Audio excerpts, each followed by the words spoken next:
Cell by Stephen King. I'm reading this from the internet,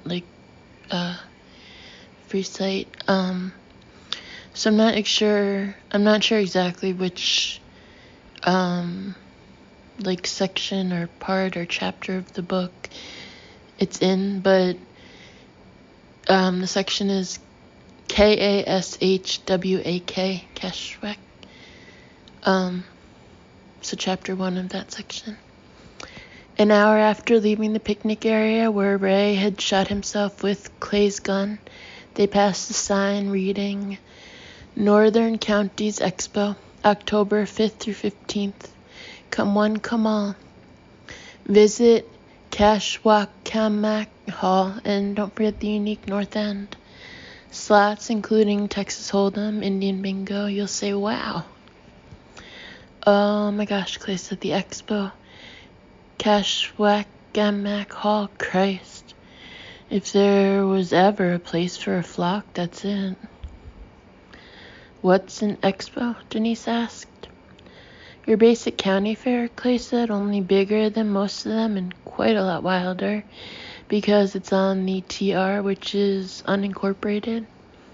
Also, there's that North End business. Everyone in Maine knows about the North End at the Northern Counties Expo. In its own way, it's as notorious as the Twilight Motel. Tom wanted to know what the North End was, but before Clay could explain, Denise said, There's two more, Mary and Jesus. I know they're phoners, but it still makes me sick. A man and a woman lay in the dust at the side of the road. They had died either in an embrace or a bitter battle, and embracing did not seem to go with the phoner lifestyle. They had passed half a dozen other bodies on their run north, almost certainly casualties from the flock that had come down to get them, and had seen twice that number, wandering aimlessly south, sometimes alone, sometimes in pairs. One of the pairs, clearly confused about where they wanted to go, had actually tried to hitchhike the bus as it passed.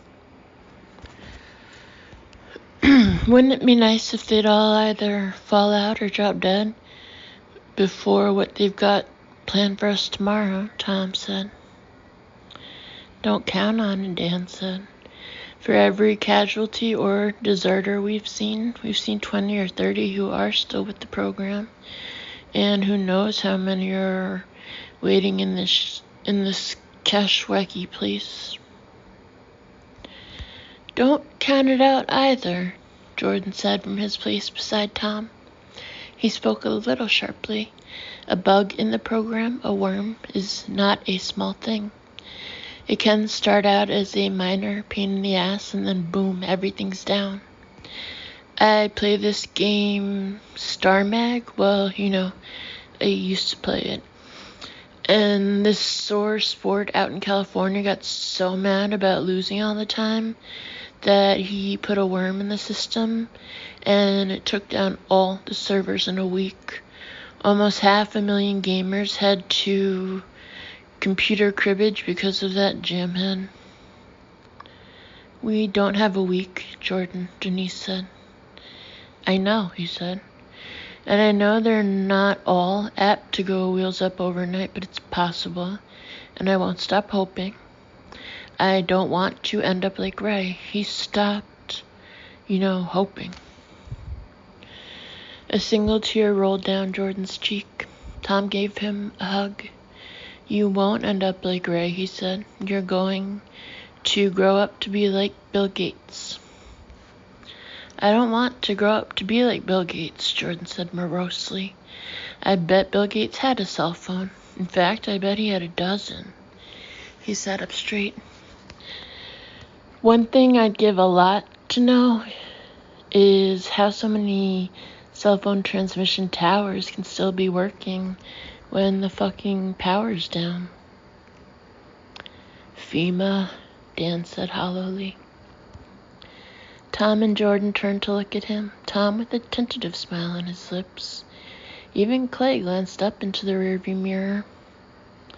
You think I'm joking, Dan said. I wish I was. I read an article about it in a news magazine while I was in my doctor's office, waiting for that disgusting exam where he puts on a glove and then goes prospecting. Please, Denise said. Things are bad enough. You can skip that part. What did the article say? That after 9/11, FEMA requested and got a sum of money from Congress. I don't remember how much, but it was in the tens of millions, to equip cell phone transmission towers nationwide with long-life emergency generators to make sure the nation's ability to communicate wouldn't go to hell in the event of coordinated terrorist attacks. Dan paused. I guess it worked.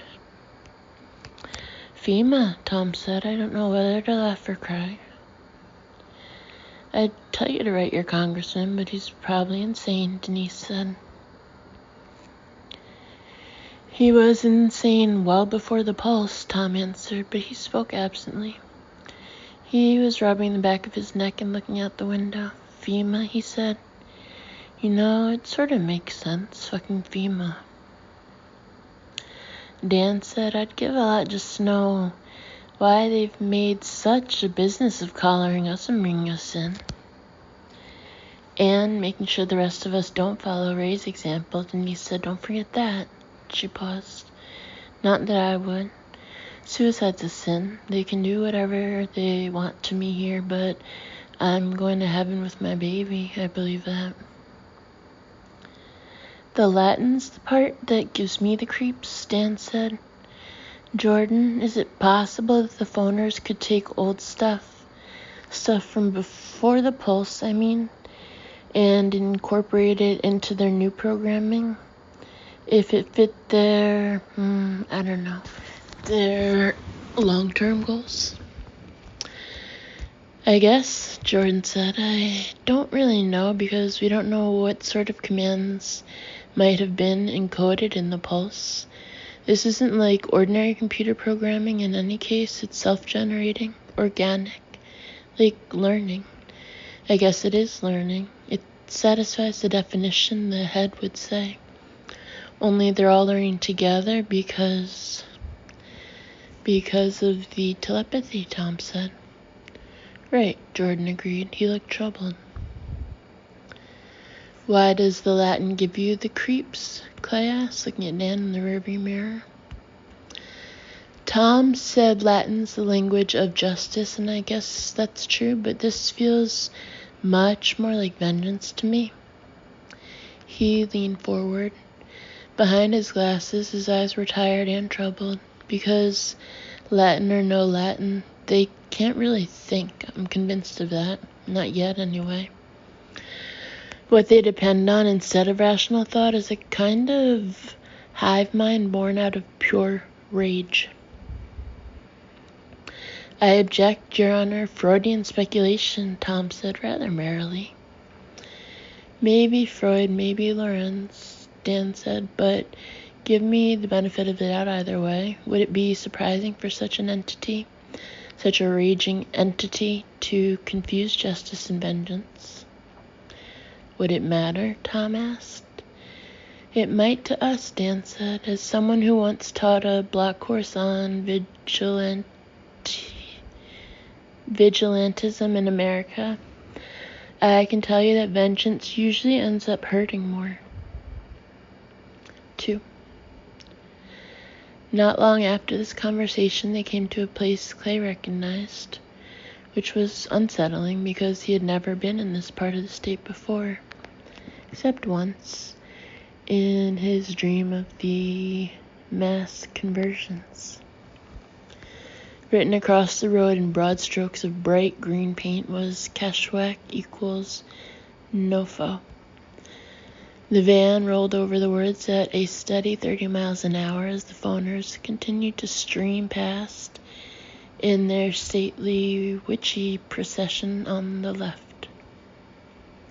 That was no dream, he thought, looking at the drifts of trash caught in the bushes at the sides of the road, the beer and soda cans in the ditches Bags that had contained potato chips, Doritos, and cheese doodles crackled under the tires of the little bus.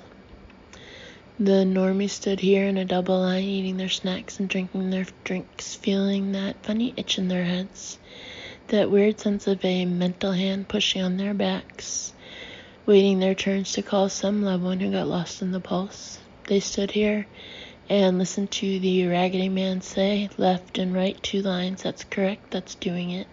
Let's keep moving. We've got a lot of you to process before dark.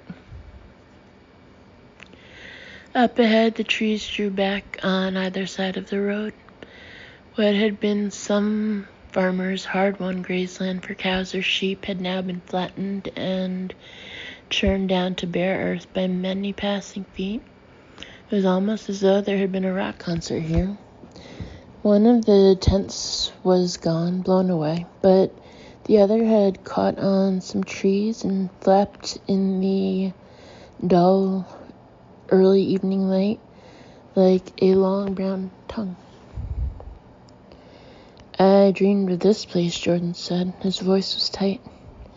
Did you? Clay said. So did I. The normies followed the KASHWAK equals NOFO signs, and this is what they came to, Jordan said. It was like toll booths, wasn't it, Clay? Kind of like toll booths, yeah. They had big cardboard boxes full of cell phones, Jordan said. This was a detail Clay didn't remember from his own dream, but he didn't doubt it. Heaps and heaps of them, and every normie got to make a call. What a bunch of lucky ducks. When did you dream this, Jordy? Denise asked. Last night. Jordan's eyes met Clay's in the rearview mirror. They knew they weren't going to be talking to the people they wanted to talk to. Deep down they knew. But they did it anyway. They took the phones away, took them and listened. Most of them didn't even put up a fight. Why, Clay? Because they were tired of fighting, I suppose, Clay said. Tired of being different. They wanted to hear Baby Elephant walk with new ears.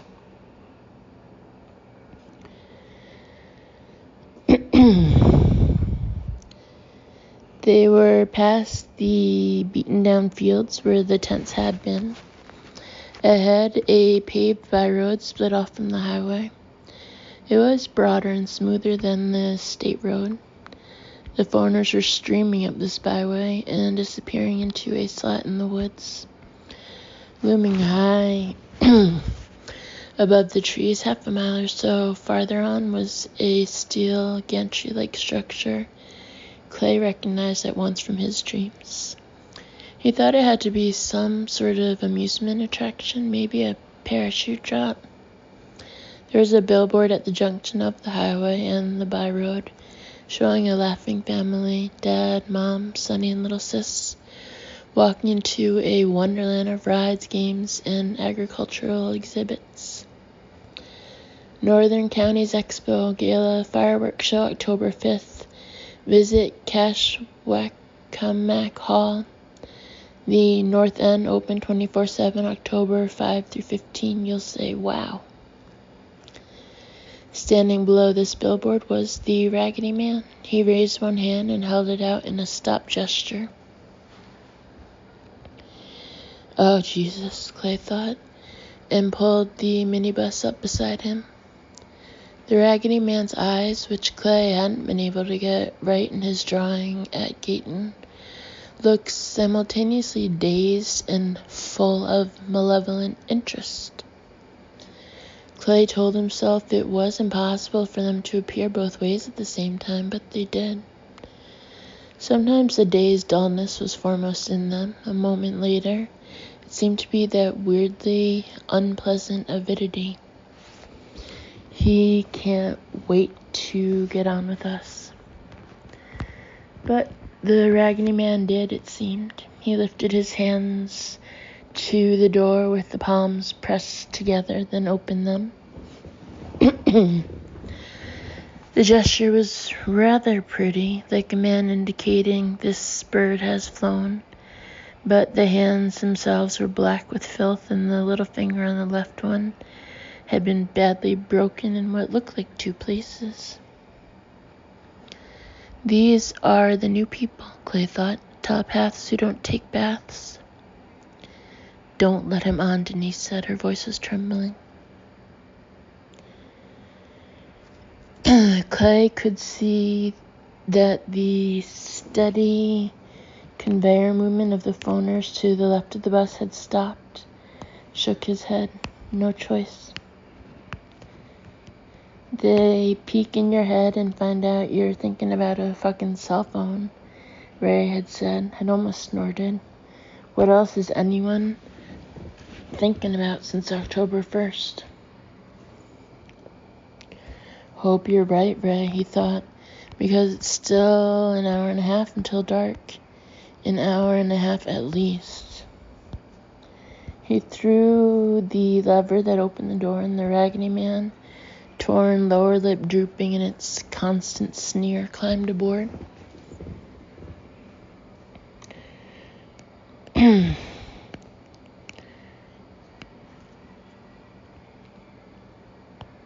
He was painfully thin.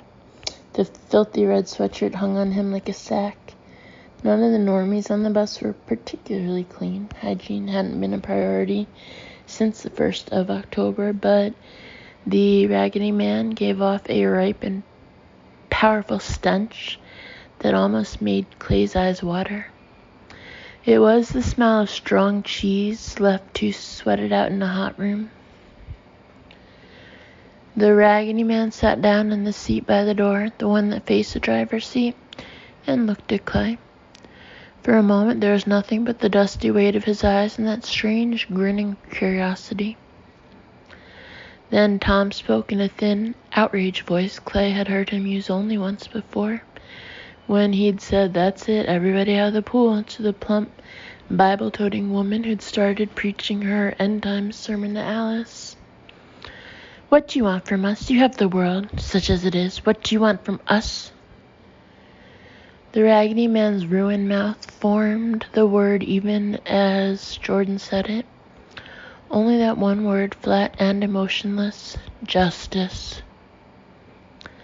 "When it comes to justice," Dan said, "I don't think you have a clue." The Raggedy Man replied with a gesture, raising one hand to the feeder road, palm up and index finger pointing. "Get rolling." When the bus started to move, most of the phoners started to move again as well. A few more had fallen to fighting, and in the outside mirror, Clay saw others walking back down the Expo feeder road toward the highway. "You're losing some of your troops," Clay said. The Raggedy Man made no reply on behalf of the flock. His eyes, now dull, now curious, now both, remained fixed on Clay, who fancied he could almost feel that gaze walking lightly over his skin. The Raggedy Man's twisted fingers, gray with dirt, lay on the lap of his grimy blue jeans. Then he grinned. Maybe that was answer enough. Dan was right after all. For every phoner who dropped out, who went wheels up in Jordan speak, there were plenty more, but Clay had no idea how many plenty more might entail until half an hour later, when the woods opened up on both sides and they passed beneath the wooden arch reading, "Welcome to the Northern Counties Expo." 3. "My goodness," Dan said. Denise articulated Clay's own feelings better. She gave a low scream. Sitting across the narrow aisle of the little bus in the first passenger's seat, the Raggedy Man only sat and stared at Clay, with the half-vacant malevolence of a stupid child about to pull the wings off a few flies. "Do you like it?" his grin seemed to say. "It's quite something, isn't it? The gang's all here." Of course a grin like that could mean that, or anything. It could even mean, "I know what you have in your pocket." Beyond the arch was a midway and a batch of rides, both still being assembled at the time of the pulse from the way things looked. Clay didn't know how many of the Carney pitch tents had been erected, but some had blown away, like the pavilions at the checkpoint 6 or 8 miles back, and only half a dozen or so still stood, their sides seeming to breathe in the evening breeze. The Crazy Cups were half built, and so was the fun house across from it. Parentheses, we dare you to ran across the single piece of facade that had been erected. Skeletons danced above the words, close parentheses. Only the Ferris wheel and the parachute drop at the far end of what would have been the midway looked complete, and with no electric lights to make them jolly, they looked gruesome to Clay. Less like amusement rides than gigantic implements of torture. Yet, one light was blinking. He saw a tiny red beacon, surely battery-powered, at the very top of the parachute drop. Well beyond the drop was a white building with red trim, easily a dozen barn lengths long. Loose hay had been heaped along the sides. American flags fluttering in the evening breeze had been planted in this cheap rural installation every 10 feet or so. The building was draped with swags of patriotic bunting and bore the legend Northern Counties Expo, KASHWAK Hall, in bright blue paint. But none of this was what had attracted their attention. Between the parachute drop and KASHWAK Hall were several acres of open ground. Clay guessed it was where the big crowds gathered for livestock exhibitions, tractor pulls, end-of-fair day concerts, and, of course, the fireworks shows that would both open and close the expo. It was ringed with light standards and loudspeaker poles. Now, this broad and grassy mall was crammed with phoners. They stood shoulder to shoulder and hip to hip, their faces turned to watch the arrival of the little yellow bus. Any hope Clay had harbored of seeing Johnny or Sharon was gone in a moment. His first thought was that there had to be 5,000 people crowded beneath those deadlight standards. Then he saw they had spilled into the grassy parking lots adjoining the main exhibition area as well, and revised his estimate upward, 8,000 at least. The Raggedy Man sat where some Newfield Elementary School third grader belonged, grinning at Clay with his teeth jutting through the split in his lip. "Do you like it?" that grin seemed to ask, and again Clay had to remind himself that you could read anything into a grin like that. "So who's playing tonight, Vince Gill, or did you guys break the bank and get Alan Jackson?" That was Tom, who was trying to be funny, and Clay gave him high marks for that, but Tom only sounded scared.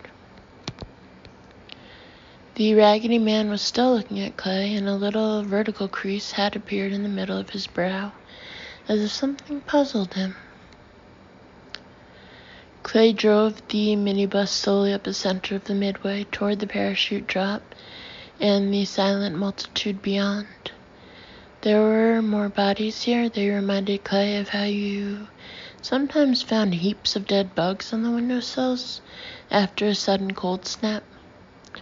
He concentrated on keeping his hands loose. He didn't want the Raggedy Man to see his knuckles turn white on the wheel.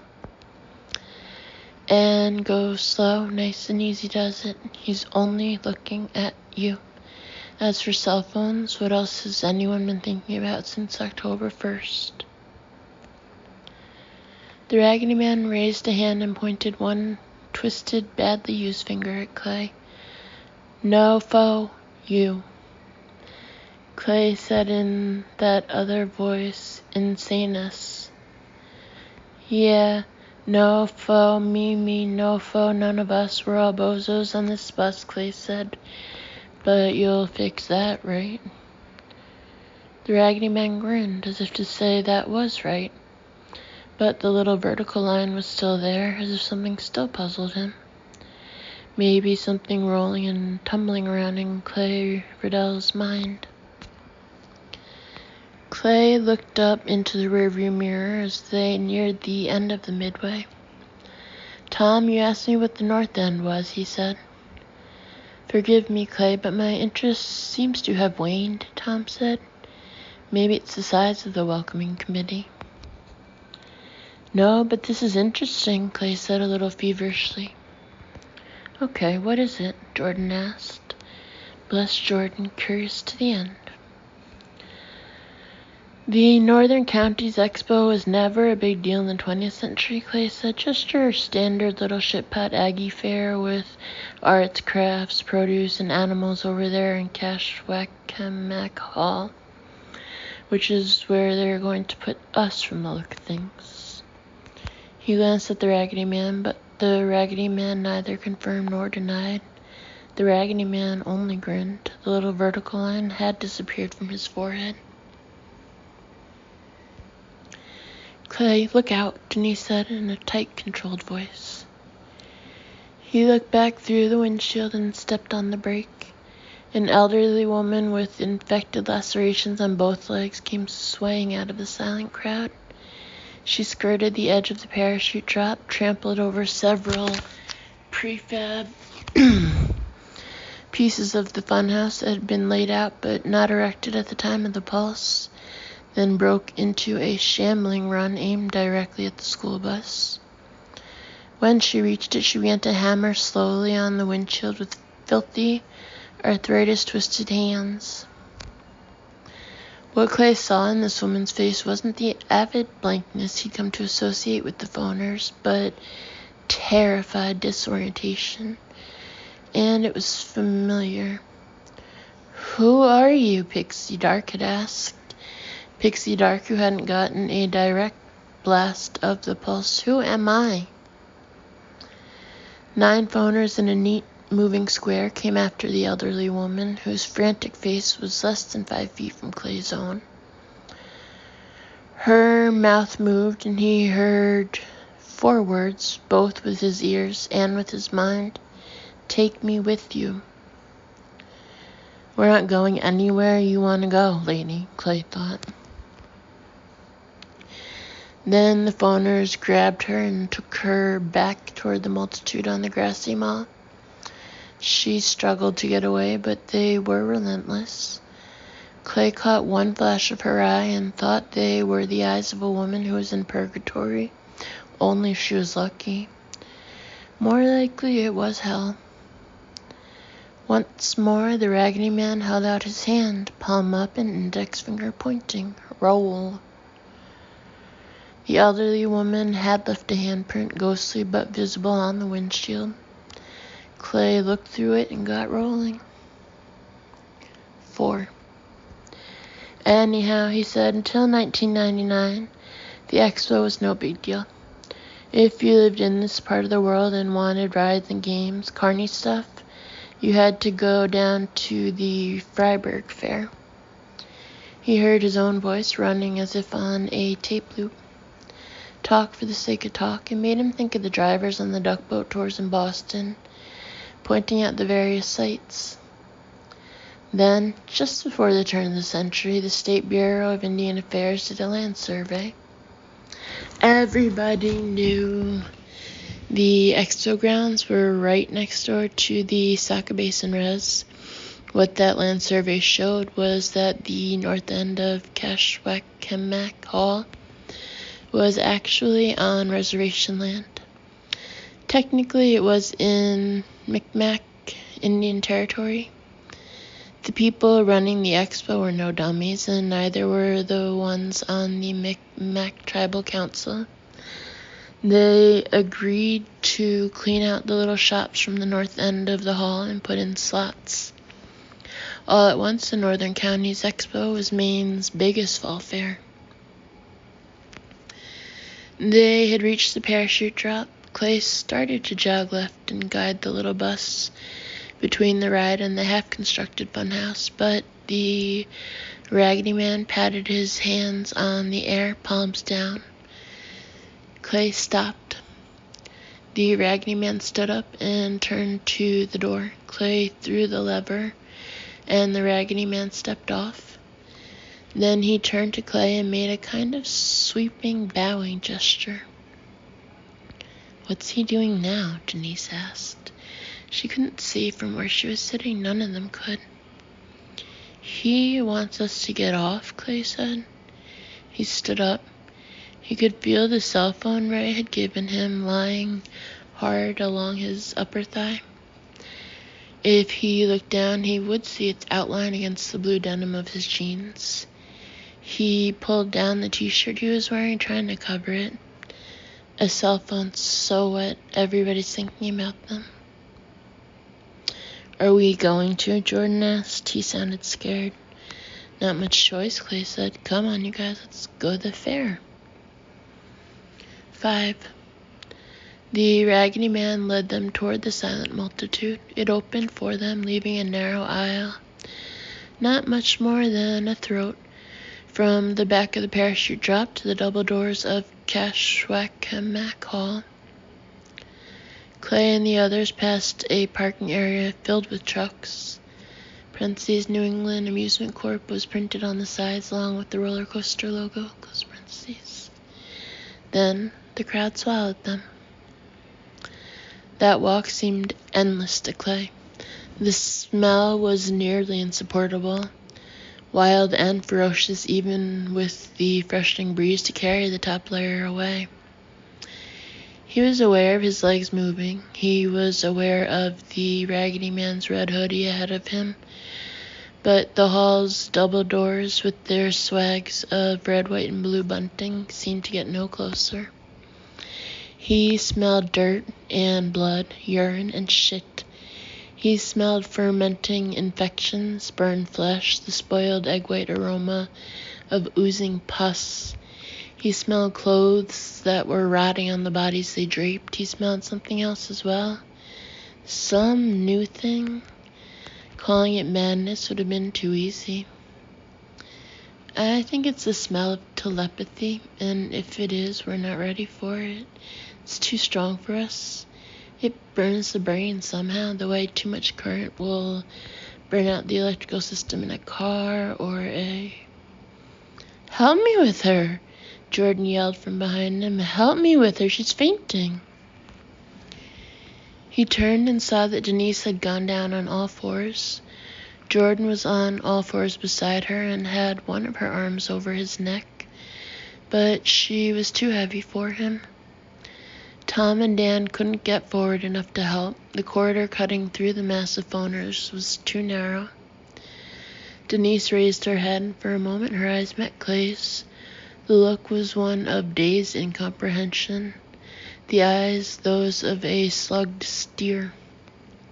She vomited a thin gruel onto the grass, and her head dropped down again. Her hair fell around her face like a curtain. "Help me!"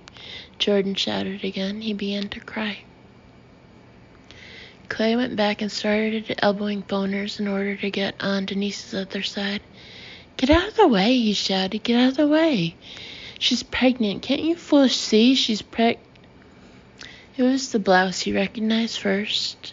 The high-necked white silk blouse that he had always called Sharon's doctor shirt. In some ways, he thought it was the sexiest garment she owned, partly because of that high prim neck. He liked her bare, but he liked to touch and squeeze her breasts through that high-necked white silk blouse even more. He liked to bring her nipples up until he could see them poking the cloth. Now Sharon's doctor shirt was streaked black with dirt in some places and maroon with dried blood in others. It was torn under the arm. She didn't look as bad as some, Johnny had written, but she didn't look good. She certainly wasn't the Sharon Riddell who had gone off to school in her doctor shirt. and her dark red skirt while her estranged husband was in Boston, about to make a deal that would put an end to their financial worries and make her realize that all her carping about his expensive hobby had been so much fear and bad faith, parentheses, that anyway had been his semi-resentful dream, close parentheses. Her dark blonde hair hung in lank strings. Her face had been cut in a number of places, and one of her ears looked torn half off. Where it had been, a clotted hole bored into the side of her head. Something she had eaten, something dark, clung in curds to the corners of the mouth he had kissed almost every day for almost 15 years. She stared at him, through him, with that idiotic half-grin they sometimes wore. "Clay, help me!" Jordan almost sobbed. Clay snapped back. Sharon wasn't here. That was the thing to remember. Sharon hadn't been here for almost 2 weeks now. Not since trying to make a call on Johnny's little red cell phone on the day of the pulse. "Give me some room, you bitch," he said, and pushed aside the woman who'd been his wife. Before she could rebound, he slid into her place. "This woman's pregnant, so give me some fucking room." Then he bent, slipped Denise's other arm over his neck, and got her up. "Go on ahead," Tom said to Jordan. "Let me in, I've got her." Jordan held up Denise's arm long enough for Tom to slip it over his own neck. He and Clay carried her that way the final 90 yards to the doors of KASHWAK Hall, where the Raggedy Man stood waiting. By then, Denise was muttering that they could let her go if she would walk. She was all right, but Tom wouldn't, neither would Clay. If he let her go, he might look back for Sharon. He didn't want to do that. The Raggedy Man grinned at Clay, and this time that grin seemed to have more focus. It really was as though the two of them shared a joke. Sharon, he wondered? Is Sharon the joke? It seemed not, because the Raggedy Man made a gesture that would have seemed very familiar to Clay in the old world, but seemed eerily out of place here. Right hand to the right side of his face, right thumb to ear, pinky to mouth, the phone mime. "No fo you," Denise said, and then in her own voice, "Don't do that. I hate it when you do that." The Raggedy Man paid her no mind. He went on, holding his right hand in the phone gesture, thumb to ear and pinky to mouth, staring at Clay. For one moment, Clay was sure he also glanced down at the pocket where the cell phone was stowed. Then Denise said it again, that horrible parody of his old routine with Johnny G. "No fo you." The Raggedy Man mimed, laughing, and his ruined mouth made it gruesome. From behind him, Clay felt the eyes of the flock like a physical weight.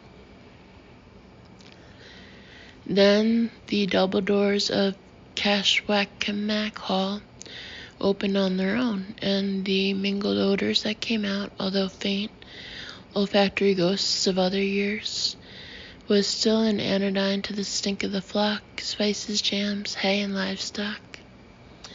It wasn't completely dark either. The battery-powered emergency lights were dim, but hadn't yet given out entirely.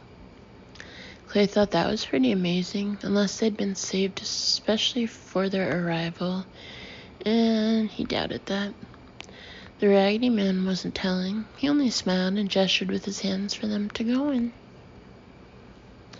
"It'll be a pleasure, you freak," Tom said. "Denise, are you sure you can walk on your own?" "Yes, I've just got one tiny bit of business first." She drew in breath and spit in the Raggedy Man's face. "There, take that back to Harvard with you, fuckface." The Raggedy Man said nothing. He only grinned at Clay. Just two fellows sharing a secret joke. 6. No one brought them any food, but there were snack machines galore, and Dan found a crowbar in the maintenance closet at the huge building's south end. The others were standing around and watching him pry open the candy machine. Of course we're insane, Clay thought. We eat Baby Ruths for dinner, and tomorrow we'll have paydays for breakfast. When the music started. And it wasn't You Light Up My Life or Baby Elephant Walk coming out of the big speakers, ringing the grassy mall outside, not this time. It was something slow and stately that Clay had heard before, although not for years. It filled him with sadness and made gooseflesh run up the soft insides of his arms. Oh my gosh, Dan said softly. I think it's Albinoni. No, Tom said, that's Pachelbel. Pachelbel. It's the canon in D major. Of course it is, Dan said, sounding embarrassed. It's as if, Denise began, then stopped. She looked down at her shoes. What? Clay asked. Go on, say it. You're among friends. It's like the sound of memory, she said, as if it's all they have. Yes, Dan said. I suppose. You guys, Jordan called. He was looking out one of the small windows. They were quite high, but by standing on his tiptoes, he could just manage. Come look at this. They lined up and looked out at the wide mall. It was almost full dark. The speakers and the light standards loomed, black sentinels against the dead sky. Beyond was the gantry shape of the parachute drop with its one lonely, blinking light. And ahead, directly ahead, thousands of phoners had gone to their knees like Muslims about to pray, while Johann Pachelbel, however you say it, filled the air with what could have been a substitute for memory. And when they lay down, they lay as one, producing a great soft swoop of noise, and a fluttering displacement of air that sent empty bags and flattened soda cups twirling into the air. Bedtime for the whole brain-damaged army, Clay said. If we're going to do something, it's got to be tonight. Do? What are we going to do? Tom asked. The 2 doors I tried are both locked. I'm sure that's true of the others as well. Dan held up the crowbar. Don't think so, Clay said. That thing may work just fine on the vending machines, but remember, this place used to be a casino. He pointed to the north end of the hall, which was lushly carpeted and filled with rows of one-armed bandits, their chrome muted in the glow of the failing emergency lights. I think you'll find the doors are crowbar resistant. The windows? Dan asked, then took a closer look and answered his own question. Jordan, maybe? Let's have something to eat, Clay said. Then let's just sit down and be quiet for a little while. There hasn't been enough of that. And do what? Denise asked. Well, you guys can do what you want, Clay said. I haven't done any drawing in almost 2 weeks, and I've been missing it. I think I'll draw. You don't have any paper, Jordan objected.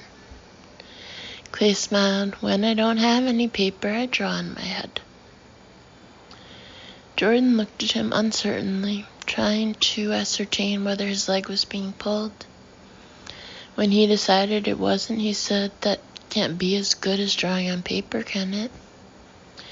In some ways it's better. Instead of erasing, I just rethink. There was a loud clank and the door of the candy machine swung open. Bingo, Dan cried, and lifted his crowbar above his head. Who said college professors were good for nothing in the real world? Look, Denise said, greedily ignoring Dan. A whole rack of junior mints. She dug in. Clay? Tom asked. I don't suppose you saw your little boy, did you? Or your wife, Sandra? Sharon, Clay said. I didn't see either of them. He looked around Denise's ample hip. Are those Butterfingers? 7. Half an hour later, they had eaten their fill of candy and raided the soda machine. They had tried the other doors and found them all locked. Dan tried his crowbar and couldn't get purchased even at the bottom. Tom was of the opinion that, although the doors looked like wood, they were very likely equipped with steel cores. Probably alarmed, too, Clay said. Screw around with them too much, and the reservation police will come and take you away.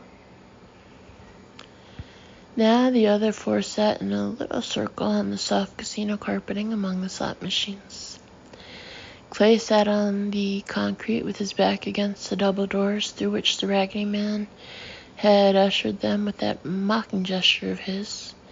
After you, see you in the morning. Clay's thoughts wanted to return to that other mocking gesture, the thumb and pinky phone mime, but he wouldn't let them, at least not directly. He knew from long experience that the best way to go after such things was by the back door, so he leaned his head against the wood with the steel core hiding inside and closed his eyes and visualized a comic splash page. Not a page from Dark Wanderer. Dark Wanderer was kaput and nobody knew it better than him, but from a new comic. Call it Cell, for want of a better title. A thrilling end-of-the-world saga of the phoner hordes versus the last few normies. Except that couldn't be right. It looked right if you glanced at it fast, the way the doors in this place looked like wood but weren't. The ranks of the phoners had to be seriously depleted, had to be. How many of them had been lost in the violence immediately following the pulse? Half? He recalled the fury of that violence and thought maybe more. Maybe 60 or even 70%. Then attrition due to serious wounds, infection, exposure, further fighting, and just plain stupidity. Plus, of course, the flock killers. How many had they taken out? How many big flocks like this one were actually left? Clay thought they might find out tomorrow if the ones remaining all hooked up for one big execute the insane extravaganza. Much good the knowledge would do them. Never mind, boil it down. If you wanted backstory on the splash, the situation had to be boiled down enough to fit on a single narrative panel. It was an unwritten rule. The phoner situation could be summed up in 2 words. Bad losses. They looked like a lot, hell, like a damn multitude, but probably the passenger pigeons had looked like a lot right up until the end, because they traveled in sky-darkening flocks right up to the end. What nobody noticed was that there were fewer and fewer of these giant flocks until they were all gone, extinct, finite, bye-bye. Plus, he thought, they've got this other problem now, this bad programming thing, the swarm. What about that? All in all, these guys could have a shorter run than the dinosaurs. Telepathy, levitation, and all. Okay, enough backstory. What's your illo? What's your damn picture? The one that's going to hook them and draw them in. Why, Clay Riddell and Ray Huizenga, that's what. They're standing in the woods. Ray's got the Beth Nickerson 45 with the barrel under his chin, and Clay is holding a cell phone, of course. The one Ray lifted from the Gurleyville quarry. Clay, terrified. Ray, stop! This is pointless. Don't you remember? KASHWAK's a Sell, dead, no good. Kapow! In jagged yellow capitals across the foreground of the splash. And this one really is a splash because Arnie Nickerson has thoughtfully provided his wife with the kind of soft-nosed rounds they sell on the internet at the American Paranoia sites. And the top of Ray's head is a red geyser. In the background, one of those detail touches for which Clay Riddell might have become famous in a world where the pulse never happened. A single, terrified crow is lifting off from a pine branch. A damn good splash page, Clay thought. Gory, sure. It would never have passed muster in the old comics code days, but instantly involving. And although Clay had never said that thing about cell phones not working beyond the conversion point, he would have if he'd thought of it in time. Only time had run out. Ray had killed himself so that the Raggedy Man and his phoner friends wouldn't see that phone in his mind, which was bitterly ironic. The Raggedy Man had known all about the cell whose existence Ray had died to protect. He knew it was in Clay's pocket, and he didn't care. Standing at the double doors to KASHWAK Hall, the Raggedy Man making that gesture, thumb to ear, curled fingers next to his torn and stubbly cheek, pinky in front of his mouth, using Denise to say it again, to drive the point home, no-fo, you. That's right, because KASHWAK no-fo. Ray had died for nothing, so why didn't that upset him now? Clay was aware he was dozing as he often did when he drew inside his head, coming uncoupled.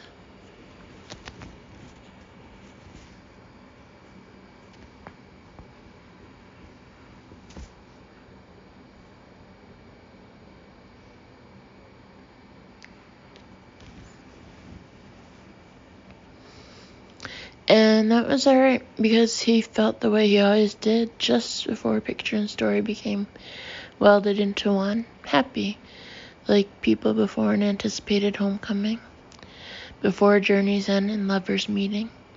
He had absolutely no reason to feel that way, but he did.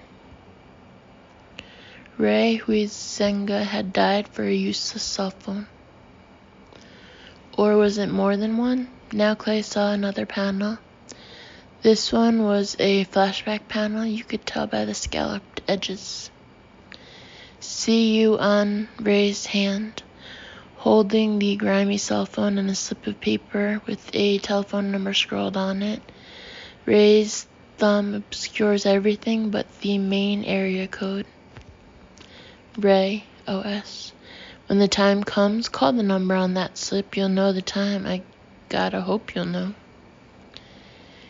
Can't call anybody from a cell in KASHWAK Ray because KASHWAK equals nofo. Just ask the president of Harvard.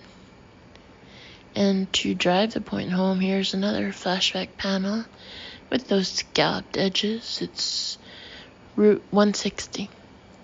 In the foreground is the little yellow bus with Main School District 38 Newfield printed on the side. In the middle distance, painted across the road, is KASHWAK equals nofo. Once again, the detail work is terrific. Empty soda cans lying in the ditch, a discarded t-shirt caught on a bush, and in the distance, a tent flapping from a tree like a long brown tongue. Above the minibus are 4 voiceover balloons. These weren't the things they actually said. Parentheses, even his dozing mind knew it, close parentheses, but that wasn't the point. Story making wasn't the point, not now. He thought he might know the point when he came to it. Denise, VO, I guess that means voiceover. Is this where they... Tom, VO. where they did the conversions correct. Get into line, a normie, make your call, and when you head on up to the expo flock, you're one of them. What a deal. Dan, VO. Why here? Why not on the expo grounds? Clay, VO. Don't you remember? KASHWAK equals NOFO. They lined him up at the far edge of cell coverage. Beyond here, nothing, nada, zip, 0 bars. Another panel. Close up on the Raggedy Man in all his pestiferous glory, grinning with his mutilated mouth and summing everything up with one gesture. Ray had some bright idea that depended on making a cell phone call. It was so bright he completely forgot there's no coverage up here. I'd probably have to go to Quebec to get a bar on that phone he gave me. That's funny, but what's even funnier, I took it. What a sap.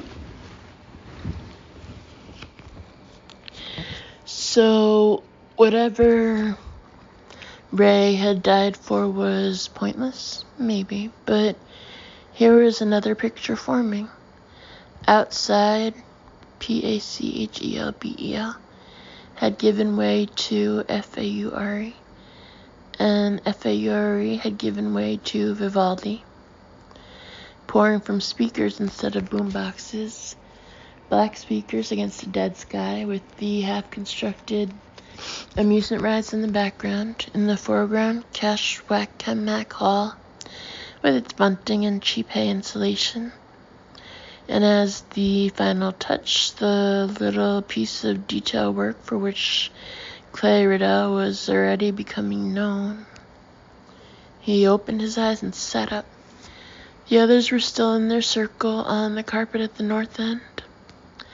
Clay didn't know how long he'd been sitting against the door, but it had been long enough for his ass to go numb. You guys, he tried to say, but at first no sound would come out. His mouth was dry, his heart was pumping hard. He cleared his throat and tried again. You guys, he said, and they looked around. Something in his voice made Jordan scramble to his feet, and Tom wasn't far behind. Clay walked toward them on legs that didn't feel like his own.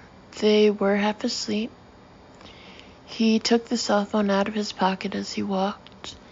The one Ray had died for, because in the heat of the moment, he had forgotten the most salient fact about KASHWAK. Up here at the Northern Counties Expo, these things didn't work. 8. If it won't work, what good is it? Dan asked. He had been excited by Clay's excitement, but deflated in a hurry when he saw the object in Clay's hand wasn't a get-out-of-jail-free card, but only another damn cell phone.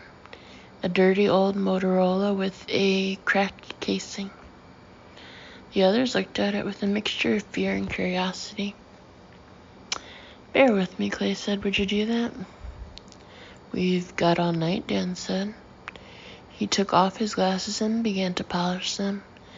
Got to spin it away somehow. You stopped at that Newfield trading post for something to eat and drink, Clay said, and you found the little yellow school bus. That seems like a zillion years ago, Denise said. She stuck out her lower lip and blew hair off her forehead. Ray found the little bus, Clay said. Seats about 12. 16, actually, Dan said. It's written on the dashboard. Man, they must have teensy schools up here. Seat 16 with space behind the rear seat for packs or a little light luggage for field trips. Then you moved on. And when you got to the Gurleyville Quarry, I bet it was Ray's idea that you should stop there. You know, it was, Tom said. He thought we could use a hot meal and a rest. How'd you know that, Clay? I knew it because I drew it, Clay said, and this was close to true. He was seeing it as he spoke. Dan, you and Denise and Ray wiped out 2 flocks. The first with gasoline, but on the second you used dynamite. Ray knew how because he'd used it working highway jobs. Fuck, Tom breathed. He got dynamite in that quarry, didn't he? While we were sleeping. And he could have... We slept like the dead. Ray was the one who woke us up, Denise said. Clay said, I don't know if it was dynamite or some other explosive, but I'm almost positive he turned that little yellow bus into a rolling bomb while you were sleeping. It's in back, Jordan said, in the luggage compartment. Clay nodded. Jordan's hands were clenched into fists. How much do you think? No way of knowing until it goes up, Clay said. Let me see if I'm following this, Tom said.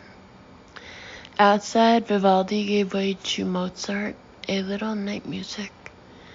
The phoners had definitely evolved past Debbie Boone.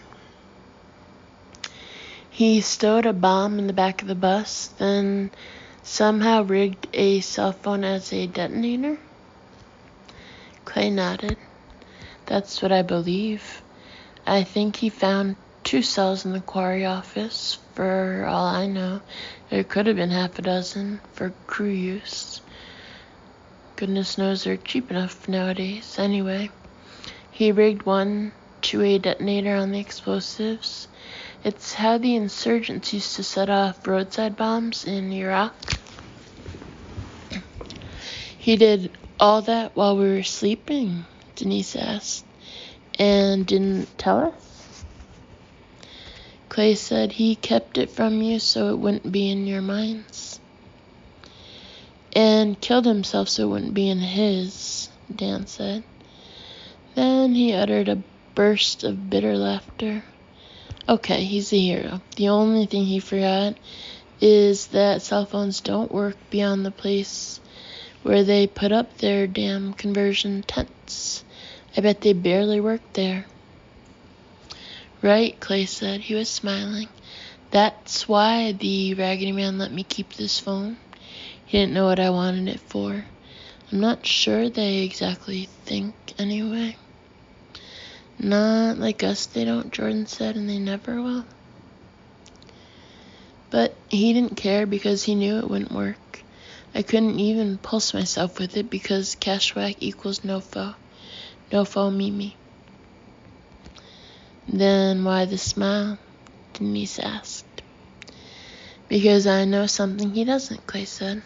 Something they don't. He turned to Jordan. Can you drive? Jordan looked startled. Hey, I'm 12. I mean, hello. You've never driven a go-kart, an ATV, a snowmobile? Well, sure, there's a dirt go-kart track at this pitch and putt place outside Nashua, and once or twice. That'll work. We're not talking about very far. Assuming that is, they left the bus at the parachute drop, and I bet they did. I don't think they know how to drive any more than they know how to think. Tom said, Clay, have you lost your mind? No, he said. They may hold their mass flock killer executions in that virtual stadium of theirs tomorrow, but we're not going to be a part of it. We're getting out of here. 9. The little windows were thick, but Dan's crowbar was a match for the glass. He, Tom, and Clay took turns with it, working until all the shards were knocked out. Then Denise took the sweater she'd been wearing and laid it over the bottom of the frame. You okay with this, Jordan? Tom asked. Jordan nodded. He was frightened. There was no color in his lips at all, but seemed composed. Outside, the phoner's lullaby music had cycled around to PACHELBEL's canon again, what Denise had called the sound of memories. I'm okay, Jordan said. I will be anyway, I think. once I get going. Clay said Tom might be able to squeeze through. Behind Jordan's shoulder, Tom looked at the small window, no more than 18 inches wide, and shook his head. I'll be okay, Jordan said. All right, tell it to me again. Go around and look in the back of the bus. Make sure there's explosives, but don't touch any of it. Look for the other cell phone. Right, make sure it's on. And if it's not on, I know, turn it on. Jordan gave Clay an I'm no dummy look. Then start the motor. No, don't get ahead of yourself. Pull the driving seat forward so I can reach the pedals, then start the motor. Right. Drive between the parachute drop and the funhouse. Go super slow. I'll run over some pieces of the funhouse and they may break, snap under the tires, but don't let that stop me. Right on. Get as close to them as I can. Yes, that's right. Then come around back again to this window, so the hall is between you and the explosion. What we hope will be an explosion, Dan said. Clay could have done without this, but let it pass. He stooped and kissed Jordan on the cheek. I love you, you know, he said. Jordan hugged him briefly, fiercely, then Tom, then Denise.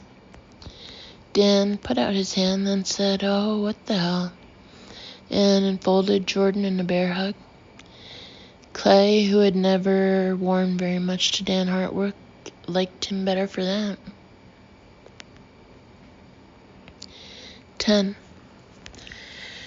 Clay made a step with his hands and boosted Jordan up. Remember, he said, it's going to be like a dive, only into hay instead of water. Hands up and out. Jordan put his hands over his head, extending them through the broken window and into the night. His face underneath his thick fall of hair was paler than ever. The first red blemishes of adolescence stood out there like tiny burns. He was scared, and Clay didn't blame him. He was in for a 10-foot drop, and even with the hay, the landing was apt to be hard. Clay hoped Jordan would remember to keep his hands out and his head tucked. He'd do none of them any good lying beside KASHWAK Hall with a broken neck. You want me to count to 3, Jordan? He asked. Fuck no, just do it before I pee myself. Then keep your hands out. Go, Clay cried, and thrust his locked hands upward. Jordan shot through the window and disappeared. Clay didn't hear him land. The music was too loud. The others crowded up to the window, which was just above their heads. Jordan, Tom called. Jordan, you there? For a moment, there was nothing, and Clay was sure Jordan really had broken his neck. Then he said shakily, I'm here. Geez, that hurts. I croggled my elbow, the left one. That arm's all weird. Wait a minute. They waited. Denise took Clay's hand and squeezed it hard. It moves, Jordan said. It's okay, I guess, but maybe I ought to see the school nurse.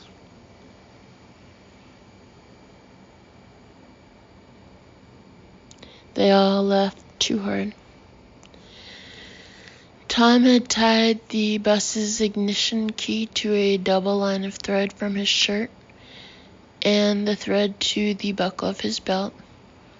Now Clay laced his fingers together again, and Tom stepped up.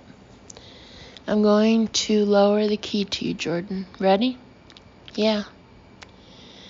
Tom gripped the edge of the window, looked down, and then lowered his belt. Okay, you got it, he said. Now listen to me. All we ask is do it if you can. If you can't, no penalty minutes. Got that? Yes. Go on then, scat.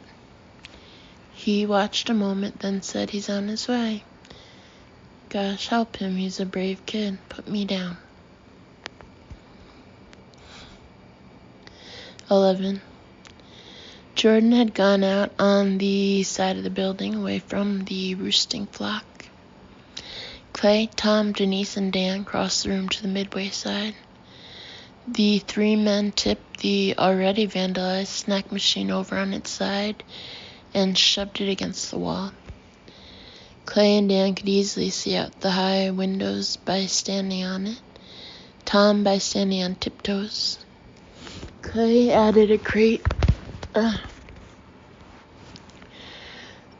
so Denise could also see, praying she wouldn't topple off it and go into labor.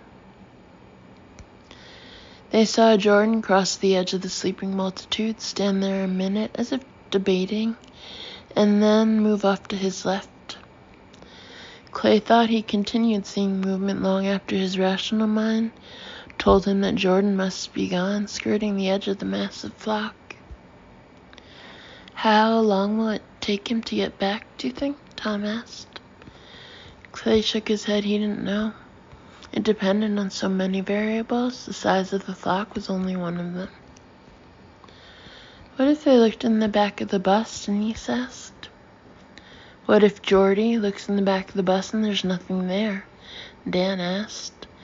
And Clay had to restrain himself from telling the man to keep his negative vibe to himself. Time passed, giving itself up by inches. The little red light on the tip of the parachute drop blinked. Pachelbel once more gave way to Faure, and that gave way to Vivaldi. Clay found himself remembering the sleeping boy who had come spilling out of the shopping cart. How the man with him, probably not his father, had sat down with him at the side of the road and said, Gregory, kiss it, make it all better. He remembered the man with the rucksack listening to Baby Elephant walk and saying Dodge had a good time too. He remembered how in the bingo tents of his childhood, the man with the microphone would invariably exclaim, It's the sunshine vitamin, when he pulled B12 out of the hopper with the dancing ping pong balls inside, even though the sunshine vitamin was D. The time now gave itself up in what seemed quarter inches, and Clay began losing hope. If they were going to hear the sound of the bus's engine, they should have heard it by now. It's gone wrong somehow, Tom said in a low voice. Maybe not, Clay said. He tried to keep his heart's heaviness out of his voice. No, Tommy's right, Denise said. She was on the verge of tears. I love him to death, and he was ballsier than Lord Satan on his first night in hell. But if he was coming, he'd be on his way by now. Dan's take was surprisingly positive. We don't know what he might have run into. Just take a deep breath and try to put your imagination on hold. Clay tried that and failed. Now the seconds dripped by. Schubert's Ave Maria boomed through the big concert speakers. He thought, I would sell my soul for some honest rock and roll. Chuck Berry doing Oh Carol, U2 doing When Love Comes to Town. Outside, nothing but dark and stars and that one tiny red battery-driven light. Boost me up over there, Tom said, hopping down from the snack machine. I'll squeeze through that window somehow and see if I can't go get him. Clay began, Tom, if I was wrong about there being explosives in the back of the bus. Fuck the back of the bus and fuck the explosives, Tom said, distraught. I just want to find Hey, Dan shouted, and then, hey, all right, baby, now. He slammed one fist against the wall beside the window. Clay turned and saw headlights had bloomed in the dark. A mist had begun to rise from the blanket of comatose bodies on the acres of mall, and the bus's headlights seemed to be shining through smoke. They flicked bright, then dim, then bright again, and Clay could see Jordan with brilliant clarity, sitting in the driver's seat of the minibus and trying to figure out which controls did which. Now the headlights began to creep forward, high beams. "Yeah, honey," Denise breathed. "Do it, my sweetheart." Standing on her crate, she grabbed Dan's hand on one side and Clay's on the other. "You're beautiful, just keep on coming."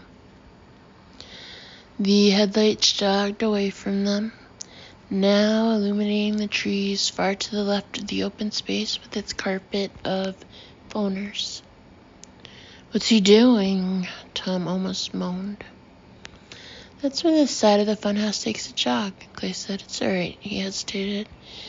"I think it's all right if his foot doesn't slip. If he doesn't mix up the brake and the accelerator, run the bus into the side of the damn funhouse and stick it there." They waited, and the headlights swung back, spearing the side of KASHWAK Hall on the dead level. And in the glare of the high beams, Clay saw why it had taken Jordan so long. Not all of the phoners were down. Dozens of them, the ones with bad programming, he assumed, were up and moving. They walked aimlessly toward any and every point of the compass, black silhouettes moving outward in expanding ripples, struggling to make their way over the bodies of the sleepers, stumbling, falling, getting up, and walking on again while Schubert's Ave filled the night. One of them, a young man with a long red gash running across the middle of his forehead like a worry line, reached the hall and felt his way along the side like a blind man. "That's far enough, Jordan," Clay murmured, as the headlights neared the speaker standards on the far side of the open area. "Park it and get your ass back here." It seemed that Jordan heard him. The headlights came to a stop. For a moment, the only things moving out there were the restless shapes of the wakeful phoners and the mist rising from the warm bodies of the others. Then they heard the bus's engine rev. Even over the music, they heard it. And the headlights leaped forward. "No! Jordan, what are you doing?" Tom screamed. Denise recoiled and would have tumbled off her crate if Clay hadn't caught her on the waist. The bus jounced onto the sleeping flock. The headlights began to pogo up and down, now pointing at them, now lifting briefly upward, now coming back to dead level again. The bus slewed left, came back on course, and slewed right. For a moment, one of the night walkers was illuminated in its four glaring high beams as clearly as something cut from black construction paper. Clay saw the phoner's arms go up as if it wanted to signal a successful field goal, and then it was born under the bus's charging grill. Jordan drove the bus into the middle of them, and there it stopped, headlights glaring, grill dripping. By raising a hand to block the worst of the shine, Clay was able to see a small dark form, distinguishable from the rest by its agility and purpose, emerge from the side door of the bus and begin making its way toward KASHWAK Hall. Then Jordan fell and Clay thought he was gone. A moment later, Dan rapped, "There he is, there." And Clay picked him up again, 10 yards closer, and considerably to the left of where he'd lost sight of the kid. Jordan must have crawled for some distance over the sleeping bodies before trying his feet again. When Jordan came back into the hazy cone of radiance thrown by the bus's headlights, tacked to the end of a 40-foot shadow, they could see him clearly for the first time. Not his face because of the backlighting, but the crazy graceful way He was running over the bodies of the phoners. The ones who were down were still dead to the world. The ones who were awake but not close to Jordan paid no attention. Several of those who were close, however, made grabs at him. Jordan dodged 2 of these, but the third, a woman, got him by the tangled mop of his hair.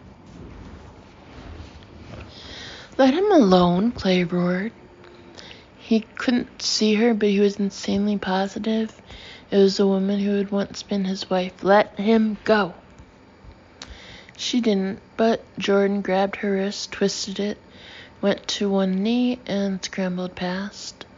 The woman made another grab, just missed the back of his shirt, and then tottered off in her own direction.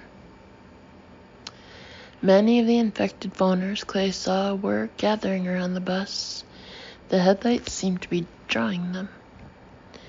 Clay leaped off the snack machine. Parentheses, this time it was Dan Hartwick who saved Denise from a tumble. Close parentheses. And grabbed the crowbar. He leaped back up and smashed out the window he'd been looking through. "Jordan," he bawled, "around back! Get around back!" Jordan looked up at the sound of Clay's voice and tripped over something. A leg, an arm, maybe a neck. As he was getting up, a hand came out of the breathing darkness and clutched the kid's throat. "Please, God, no," Tom whispered. Jordan lunged forward like a fullback trying for a first down, pistoning with his legs, and broke the hand's grip. He stumbled onward. Clay could see his staring eyes and the way his chest was heaving. As he neared the hall, Clay could hear Jordan's sobbing gasps for air. Never make it, he thought, never, and he's so close now, so close. But Jordan did make it. The 2 phoners currently staggering along the side of the building showed no interest in him at all as he lunged past them and around to the far side. The 4 of them were off the snack machine at once, racing across the hall like a relay team. Denise and her belly in the lead. "Jordan," she cried, bouncing up and down on her toe tips. "Jordan, Jordy, are you there? For Christ's sake, kid, tell us you're there." He tore a great gasp of breath out of the air. "Here." Another whooping gasp. Clay was distantly aware of Tom laughing and pounding him on the back. "Never knew running over people was so hard." "What did you think you were doing?" Clay shouted. It was killing him not to be able to grab the kid, first to embrace him, then shake him, then kiss him all over his stupid, brave face. Killing him to not even be able to see him. "I said get close to them, not drive right the fuck into them." "I did it for the head." There was defiance as well as breathlessness in Jordan's voice now. "They killed the head, them and their raggedy man, them and their stupid president of Harvard. I wanted to make them pay. I want him to pay."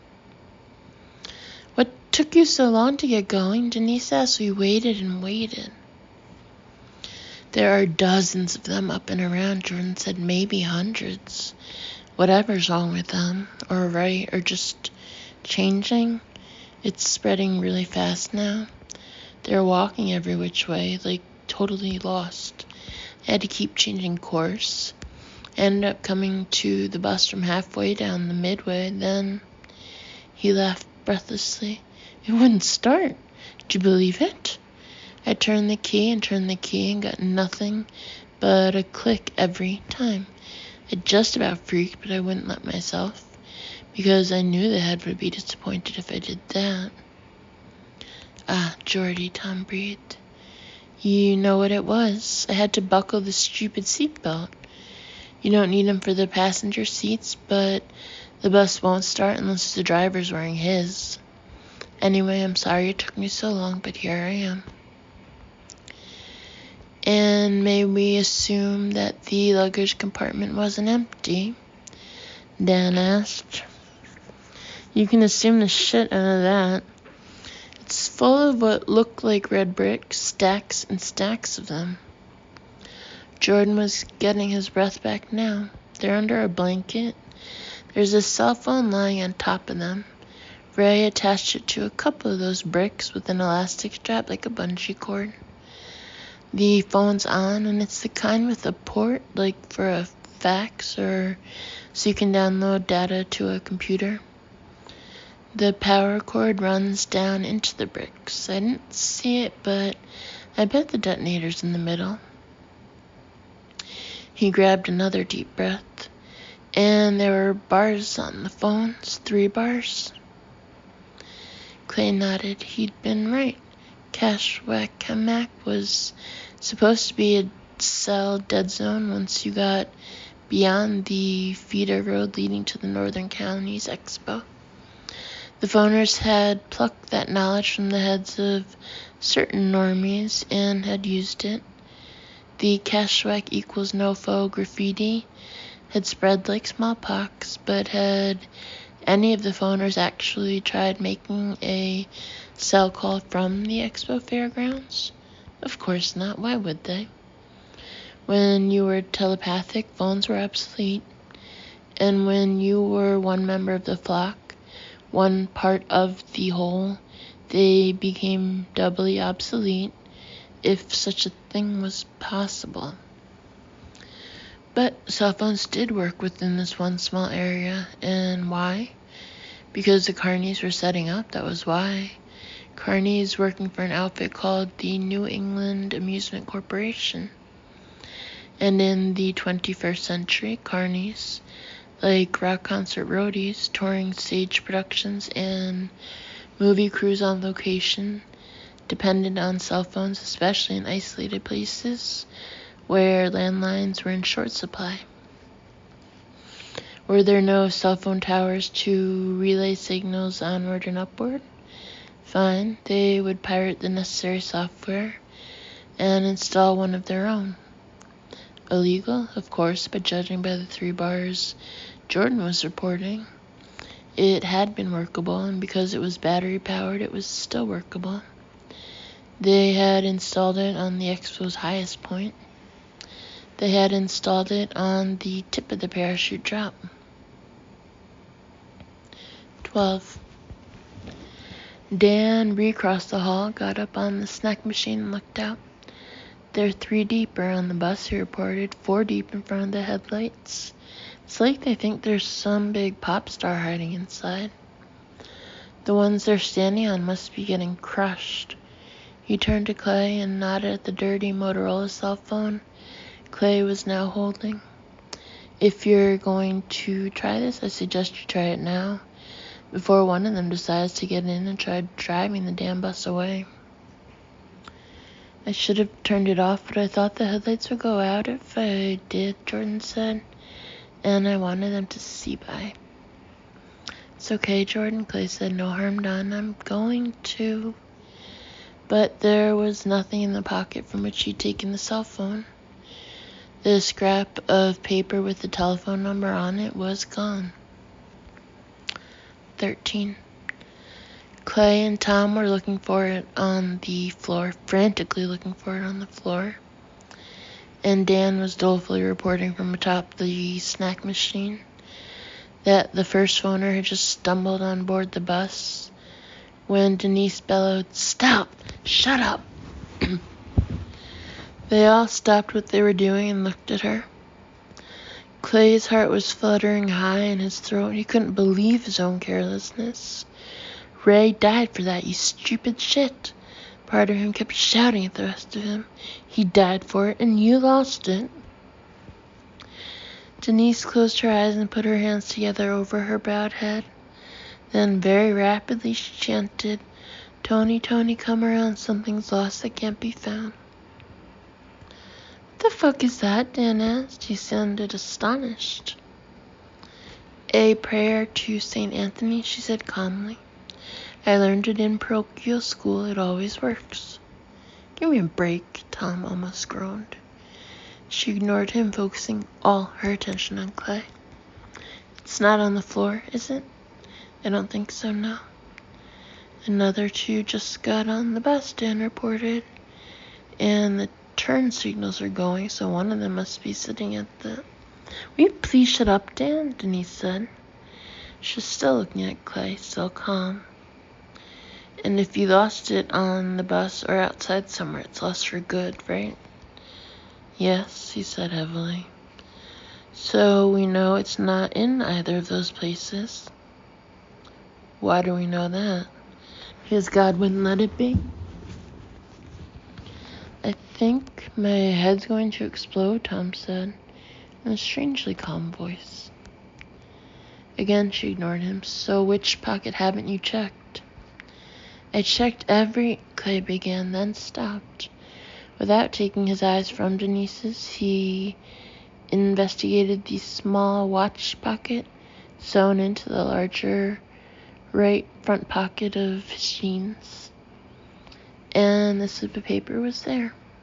He didn't remember putting it there, but it was there. He pulled it out.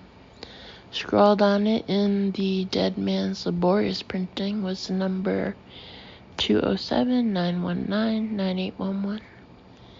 Thank St. Anthony for me, he said. If this works, she said, I'll ask St. Anthony to thank God. Denny, Tom said. She turned to him. Thank him for me too, he said. 14.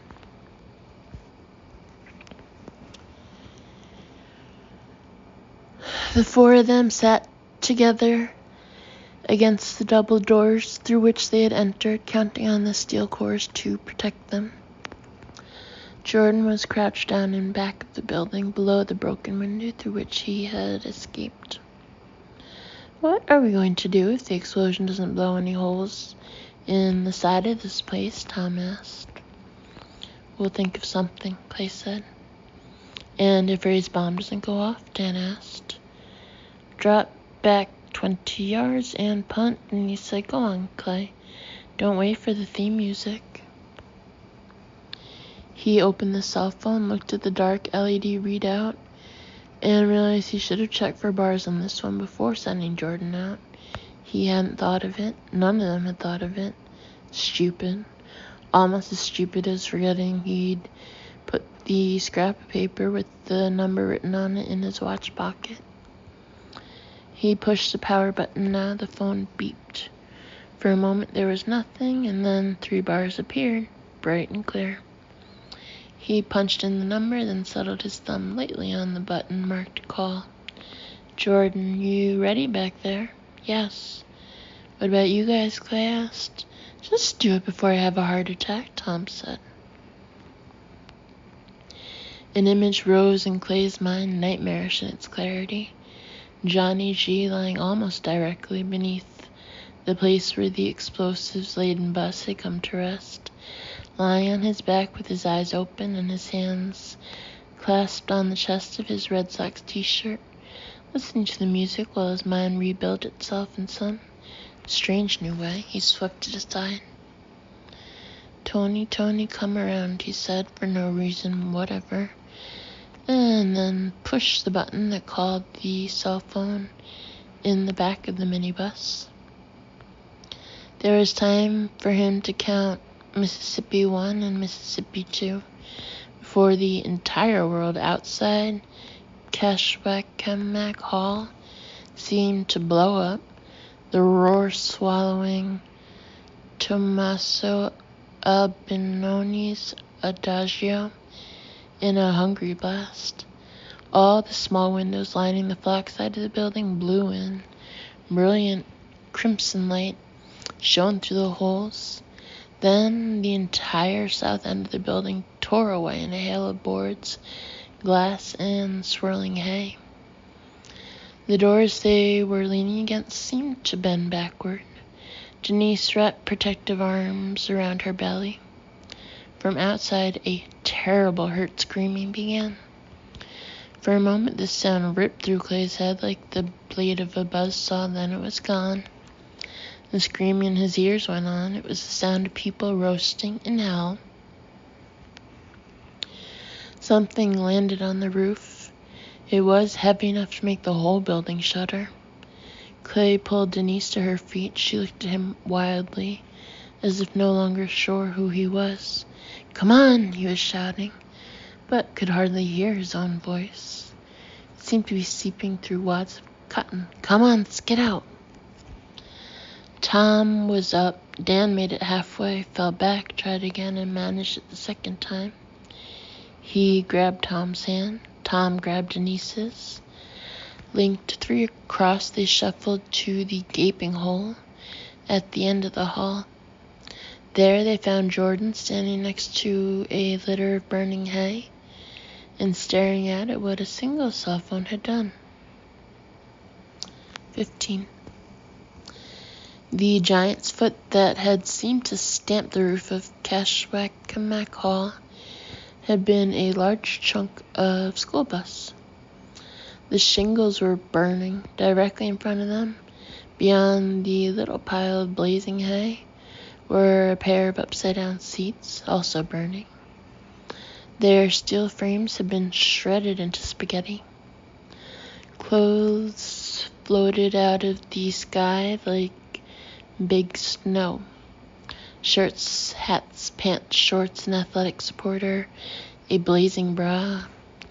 Clay saw that the hay insulation piled along the bottom of the hall was going to be a moat of fire before very long.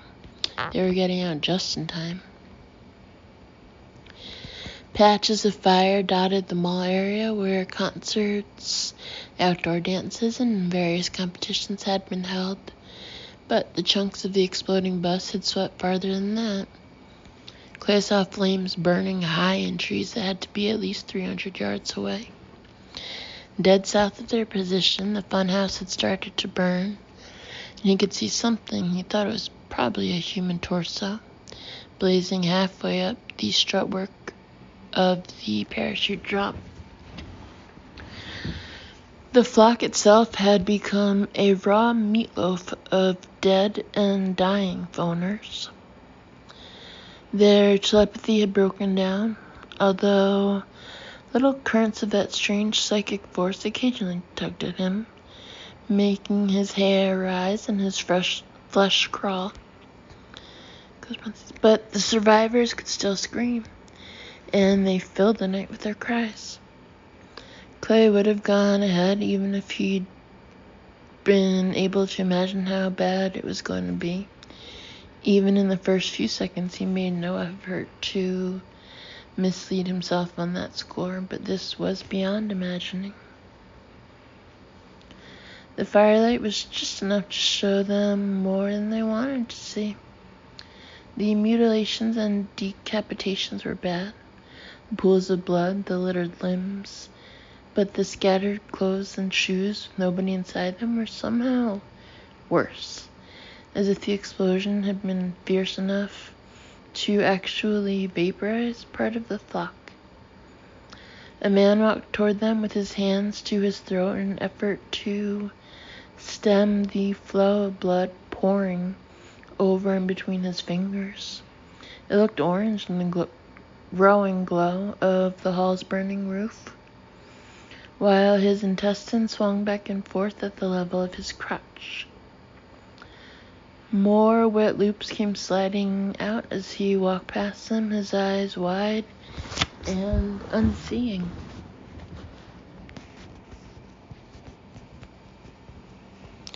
Jordan was saying something. Clay couldn't hear it over the screams, the wails, and the growing crackle of fire from behind him, so he leaned closer.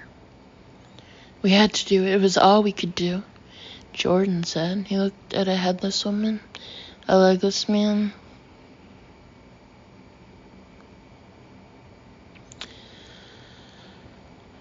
at something so torn open it had become a flesh canoe filled with blood. Beyond it, 2 more bus seats lay on a pair of burning women who had died in each other's arms. "We had to do it. It was all we could do. We had to do it. It was all we could do." "That's right, honey. Put your face against me and walk like that," Clay said.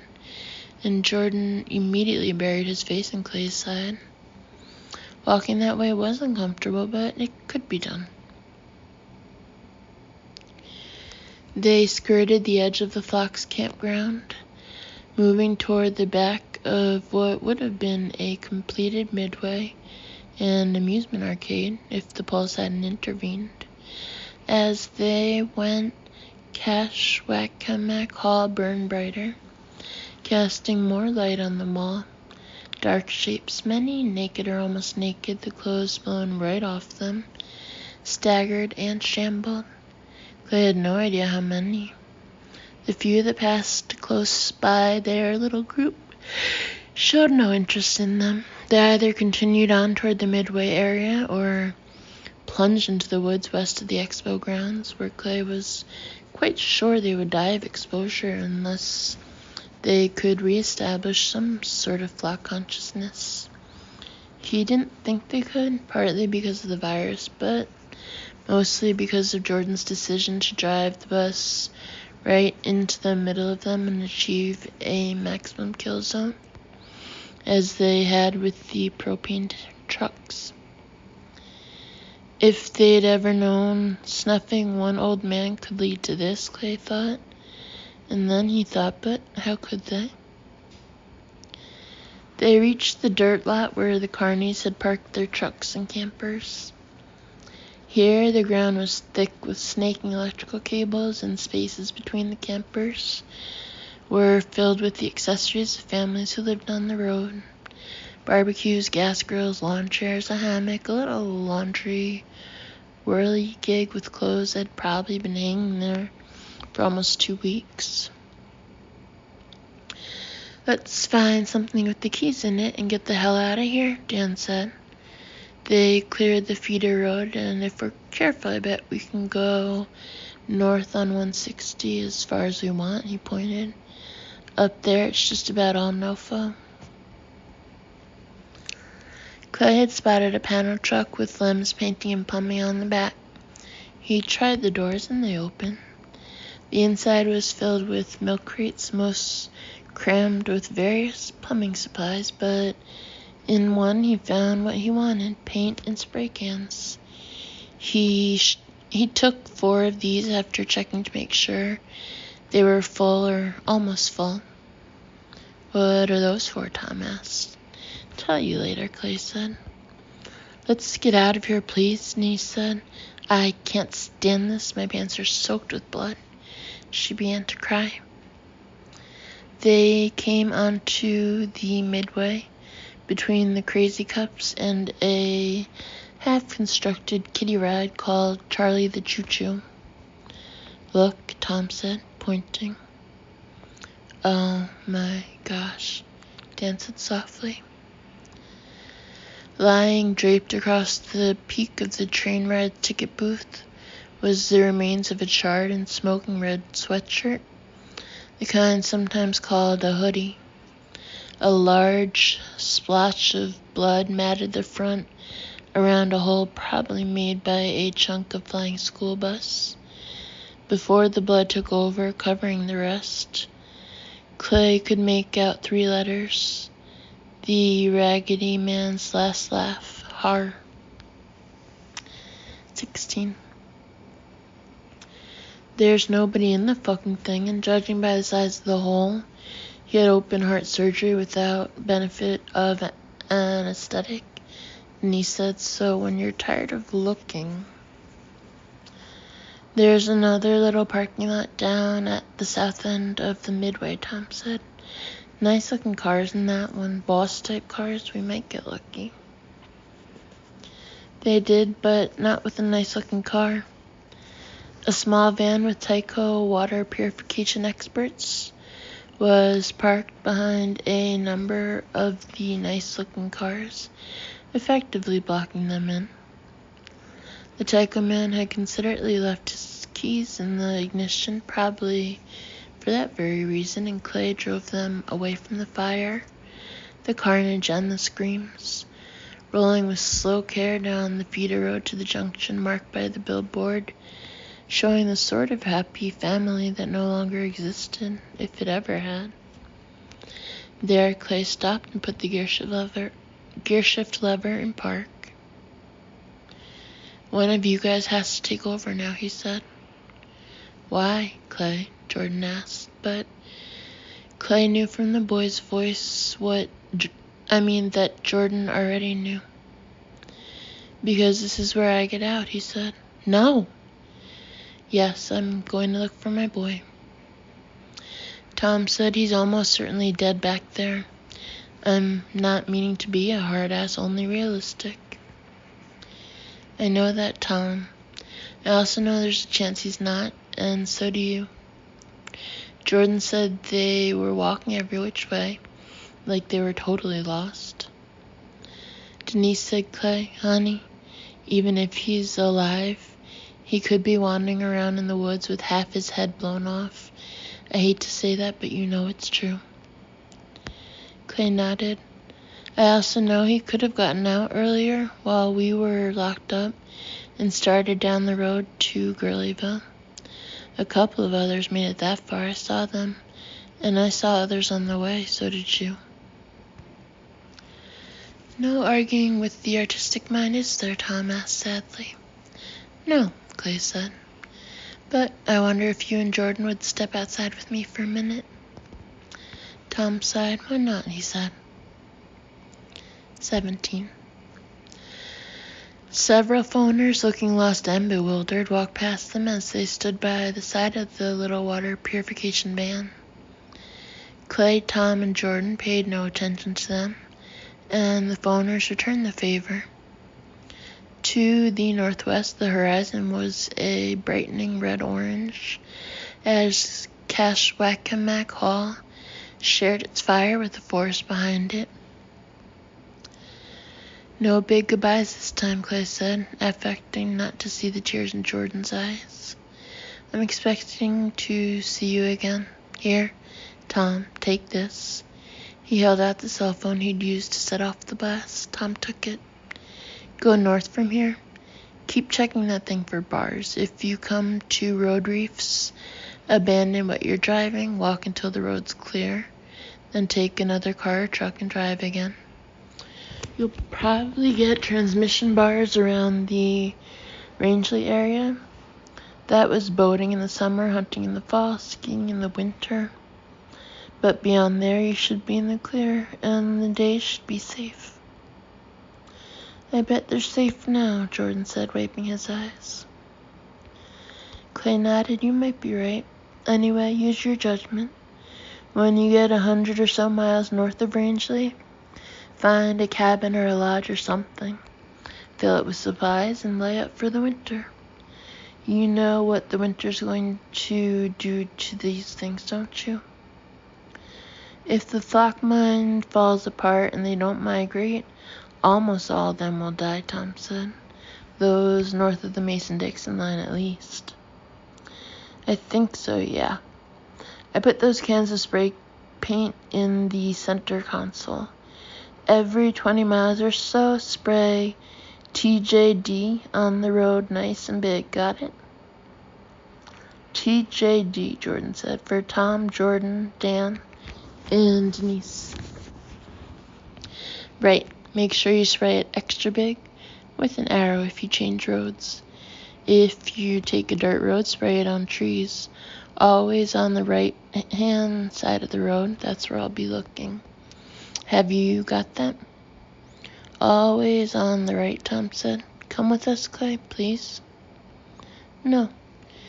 Don't make this harder for me than it already is. Every time you have to abandon a vehicle, leave it in the middle of the road and spray it TJD, okay?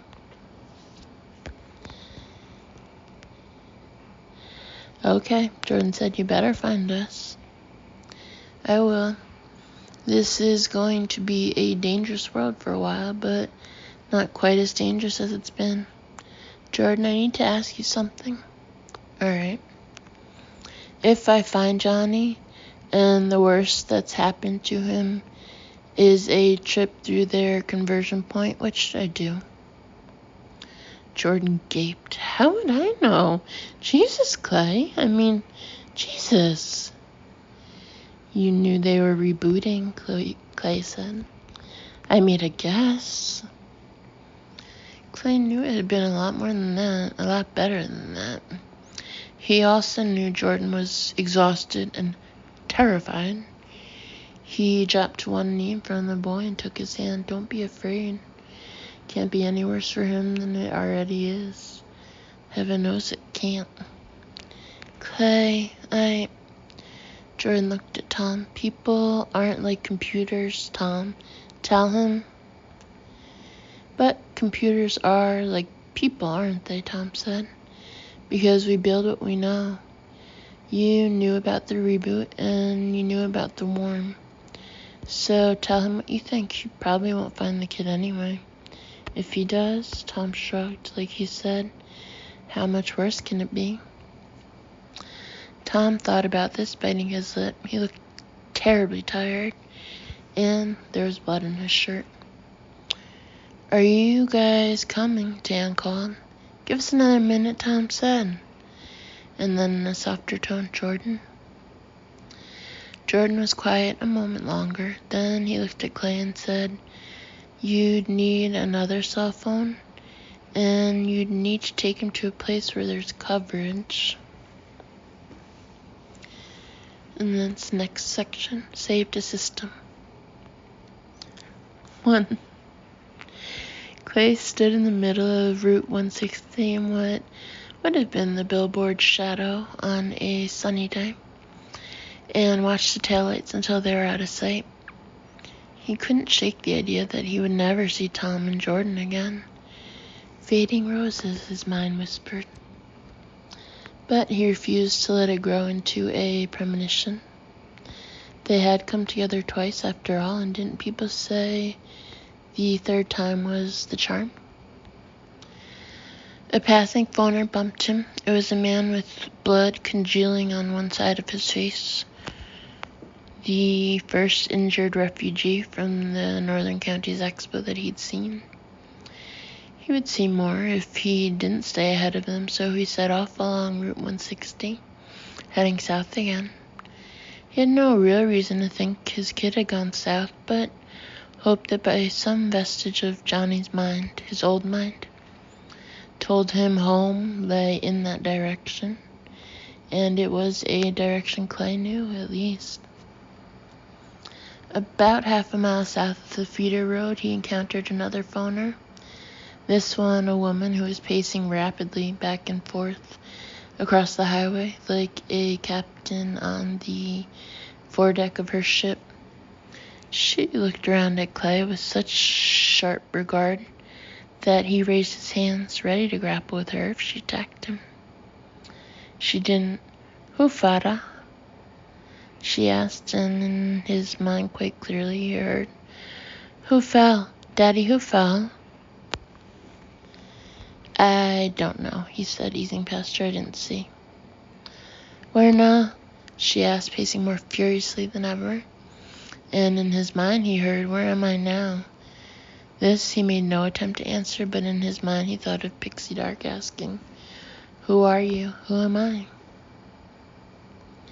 Clay walked faster, but not quite fast enough. The pacing woman called after him, chilling him, "Who pida?" And in his mind he heard this question echo with chilling clarity, "Who is Pixie Dark?" 2.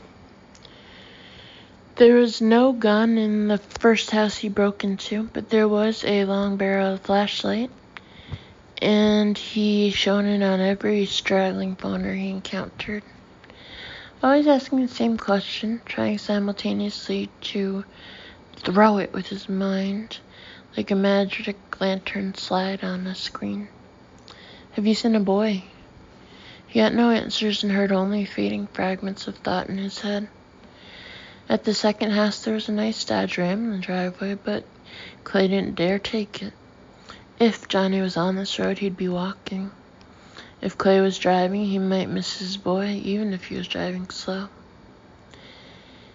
In the pantry, he found a daisy canned ham, which he unzipped with the attached key and munched as he hit the road again. He was about to throw the balance into the weeds after he'd eaten his fill when he saw an elderly phoner standing beside a mailbox watching him with a sad and hungry eye. Clay held out the ham and the old man took it, then, speaking slowly and clearly, trying to picture Johnny in his mind, Clay said, "Have you seen a boy?" The old man chewed ham, swallowed, appeared to consider, said, "Gana the wishy." "The wishy," Clay said. "Right, thanks." He walked on. In the third house, a mile or so farther south, he found a 30-30 in the basement, along with 3 boxes of shells. In the kitchen, he found a cell phone sitting in its charging cradle on the counter. The charger was dead, of course, but when he pushed the button on the phone, it beeped and powered up immediately. He only got a single bar, but this didn't surprise him. The phoner's conversion point had been at the edge of the grid. He started for the door with the loaded rifle in one hand, the flashlight in the other, and the cell phone clipped to his belt when simple exhaustion overwhelmed him. He staggered sideways as if struck by the head of a padded hammer. He wanted to go on, but such sense as his tired mind was able to muster told him he had to sleep now.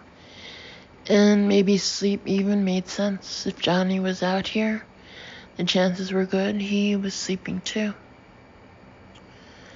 "Switch over to the day shift, Clayton," he muttered.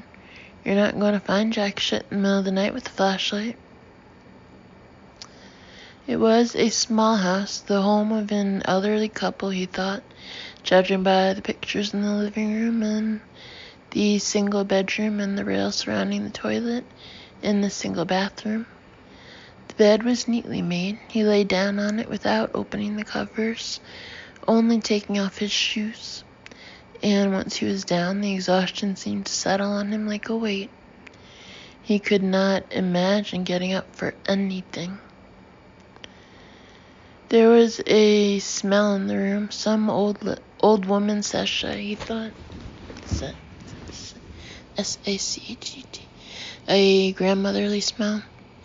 Seemed almost as tired as he felt, lying here in the silence. The carnage at the expo grounds seemed distant and unreal, like an idea for a comic he would never write. Too gruesome. "Stick with Dark Wanderer," Sharon might have said. His old sweet Sharon. "Stick with your apocalypse cowboys."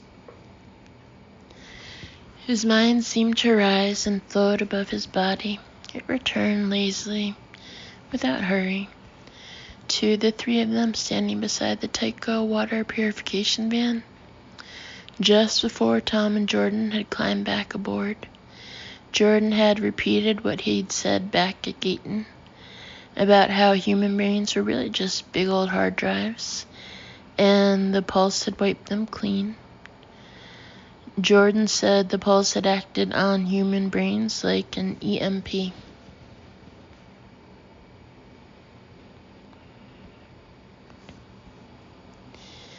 "Nothing left but the core," Jordan had said.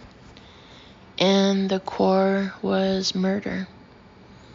But because brains are organic hard drives, they started to build themselves back up again, to reboot. Only there was a glitch in the signal code. I don't have proof, but I'm positive that the flocking behavior, the telepathy, the levitation, all that came from the glitch. The glitch was there from the start, so it became part of the reboot. Are you following this? Clay had nodded. Tom had too. The boy looking at them, his blood-smeared face tired and earnest. But meanwhile, the pulse keeps on pulsing, right? Because somewhere there's a computer running on battery power, and it keeps running that program. The program's rotten, so the glitch in it continues to mutate. Eventually the signal may quit, or the program may get so rotten it'll shut down. In the meantime, though, you might be able to use it. I say might, you got that. It all depends on whether or not brains do what seriously protected computers do when they're hit with an EMP. Tom had asked what that was, and Jordan had given him a wan smile. They save to system all data. If that happens with people, and if you could wipe the phoner program, the old programming might eventually reboot. He meant the human programming, Clay murmured, in the dark bedroom, smelling the sweet faint aroma of sachet, S-A-C-H-E-T. The human programming saved somewhere way down deep, all of it. He was going now, drifting off. If he was going to dream, he hoped it would not be of the carnage at the Northern Counties Expo.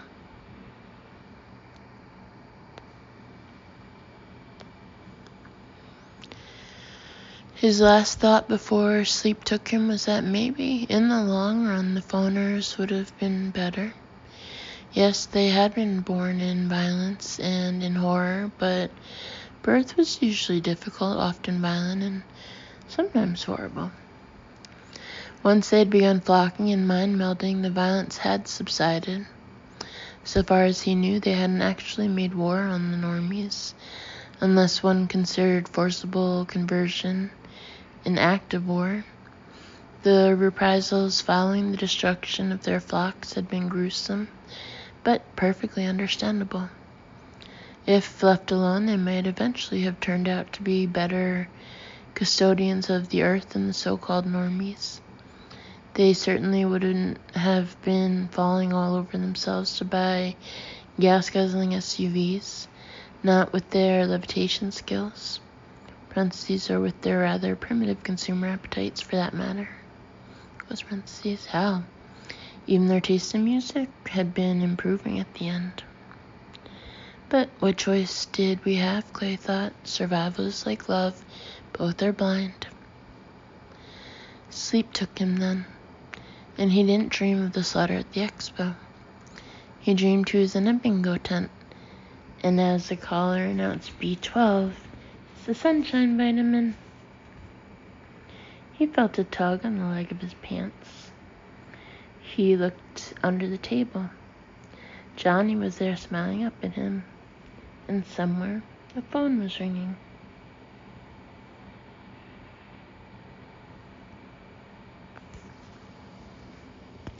Three. Not all of the rage had gone out of the phoner refugees, nor had the wild talents entirely departed either. Around noon of the next day, which was cold and raw, with a foretaste of November in the air, Clay stopped to watch two of them fighting furiously on the shoulder of the road. They punched, then clawed, then finally grappled together, butting heads and biting at each other's cheeks and necks. As they did, they began to rise slowly off the road.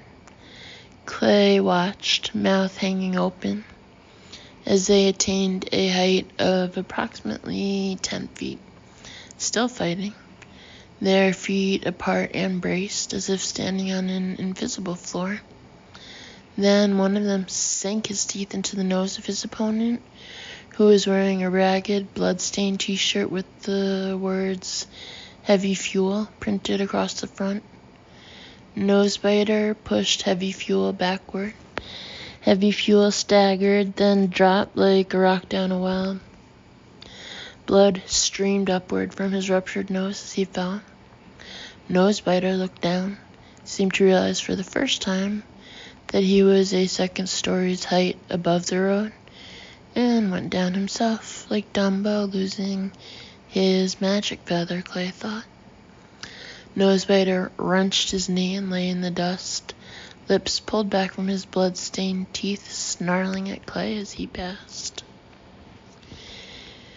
Yet these two were an exception. Most of the phoners Clay passed parentheses, he saw no normies at all that day, or all the following week, close parentheses. Seemed lost and bewildered with no flock mind to support them.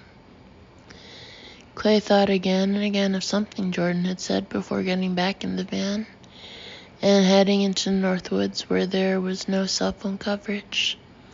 If the worms continue to mutate, their newest conversions aren't going to be either phoners or normies. Not really.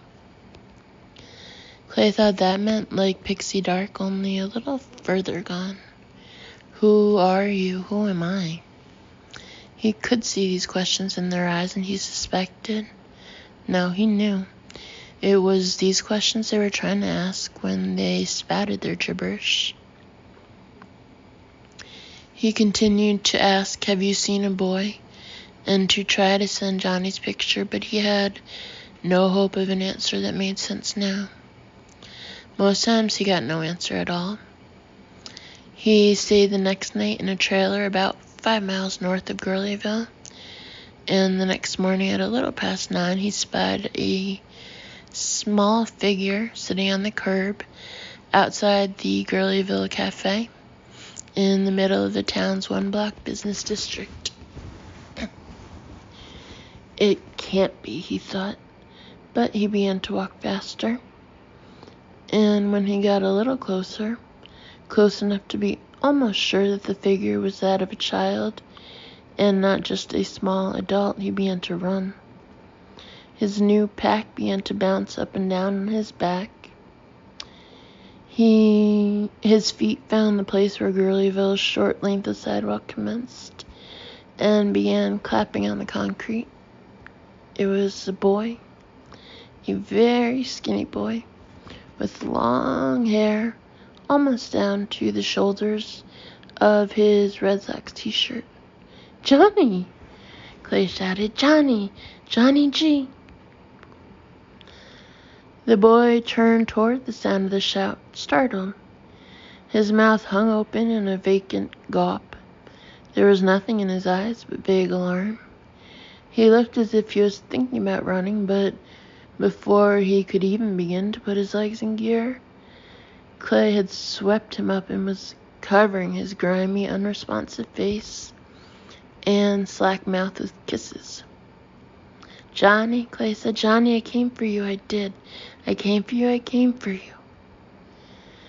And at some point, perhaps only because the man holding him had begun to swing him around in a circle, the child put his hands around Clay's neck and held on. He said something as well. Clay refused to believe it was empty vocalization, as meaningless as wind blowing across the mouth of an empty pop bottle. It was a word. It might have been tai, as if the boy was trying to say tired. Or it might have been dai, which was the way he had, as a 16-month-old, first named his father. Clay chose to hang on to that, to believe the pallid, dirty, malnourished child clinging to his neck had called him Daddy. 4.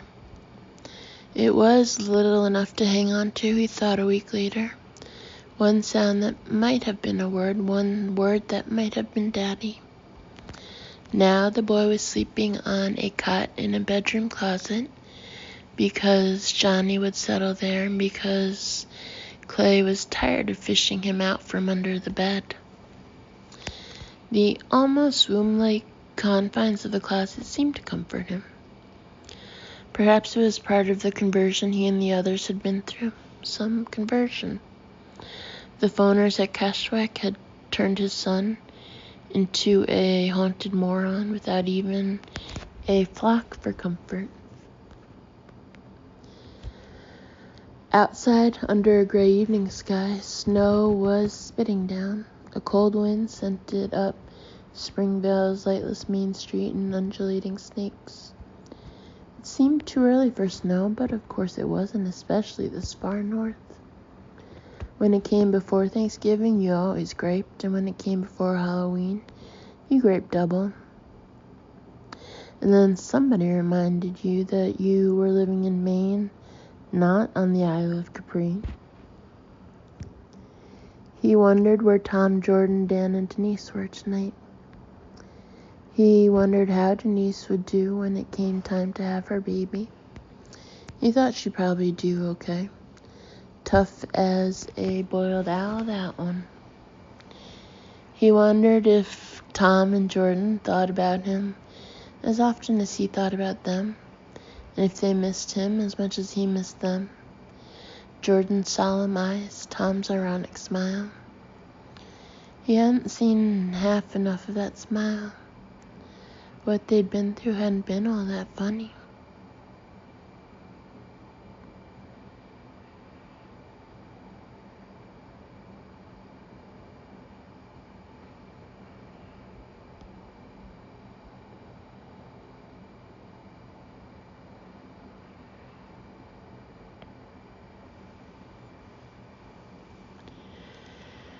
He wondered if this last week with his broken son had been the loneliest of his life.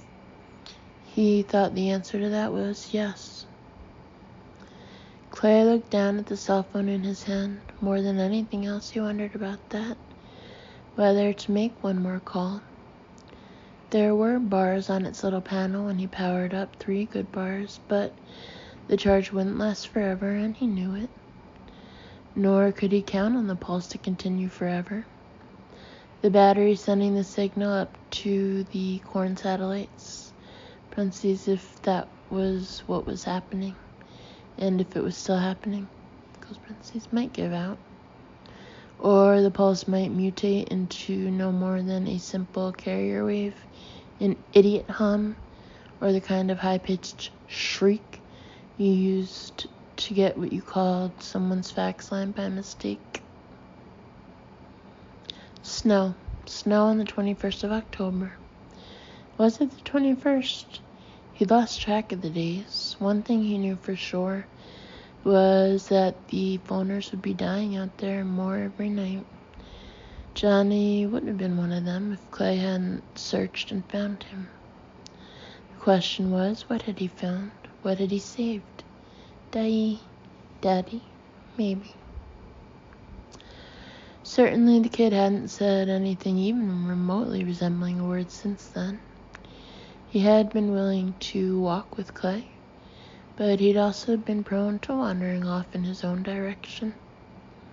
When he did that, Clay had to grab him again, the way you grabbed a tot who tried to take off in a supermarket parking lot.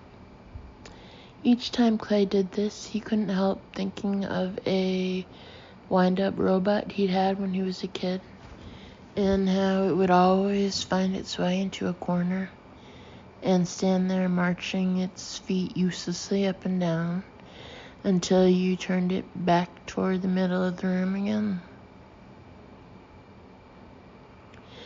Johnny had put up a brief panicky fight when Clay had found a car with the key in it, but once he got the boy buckled and locked in and got the car rolling, Johnny had quieted again and seemed to become almost hypnotized.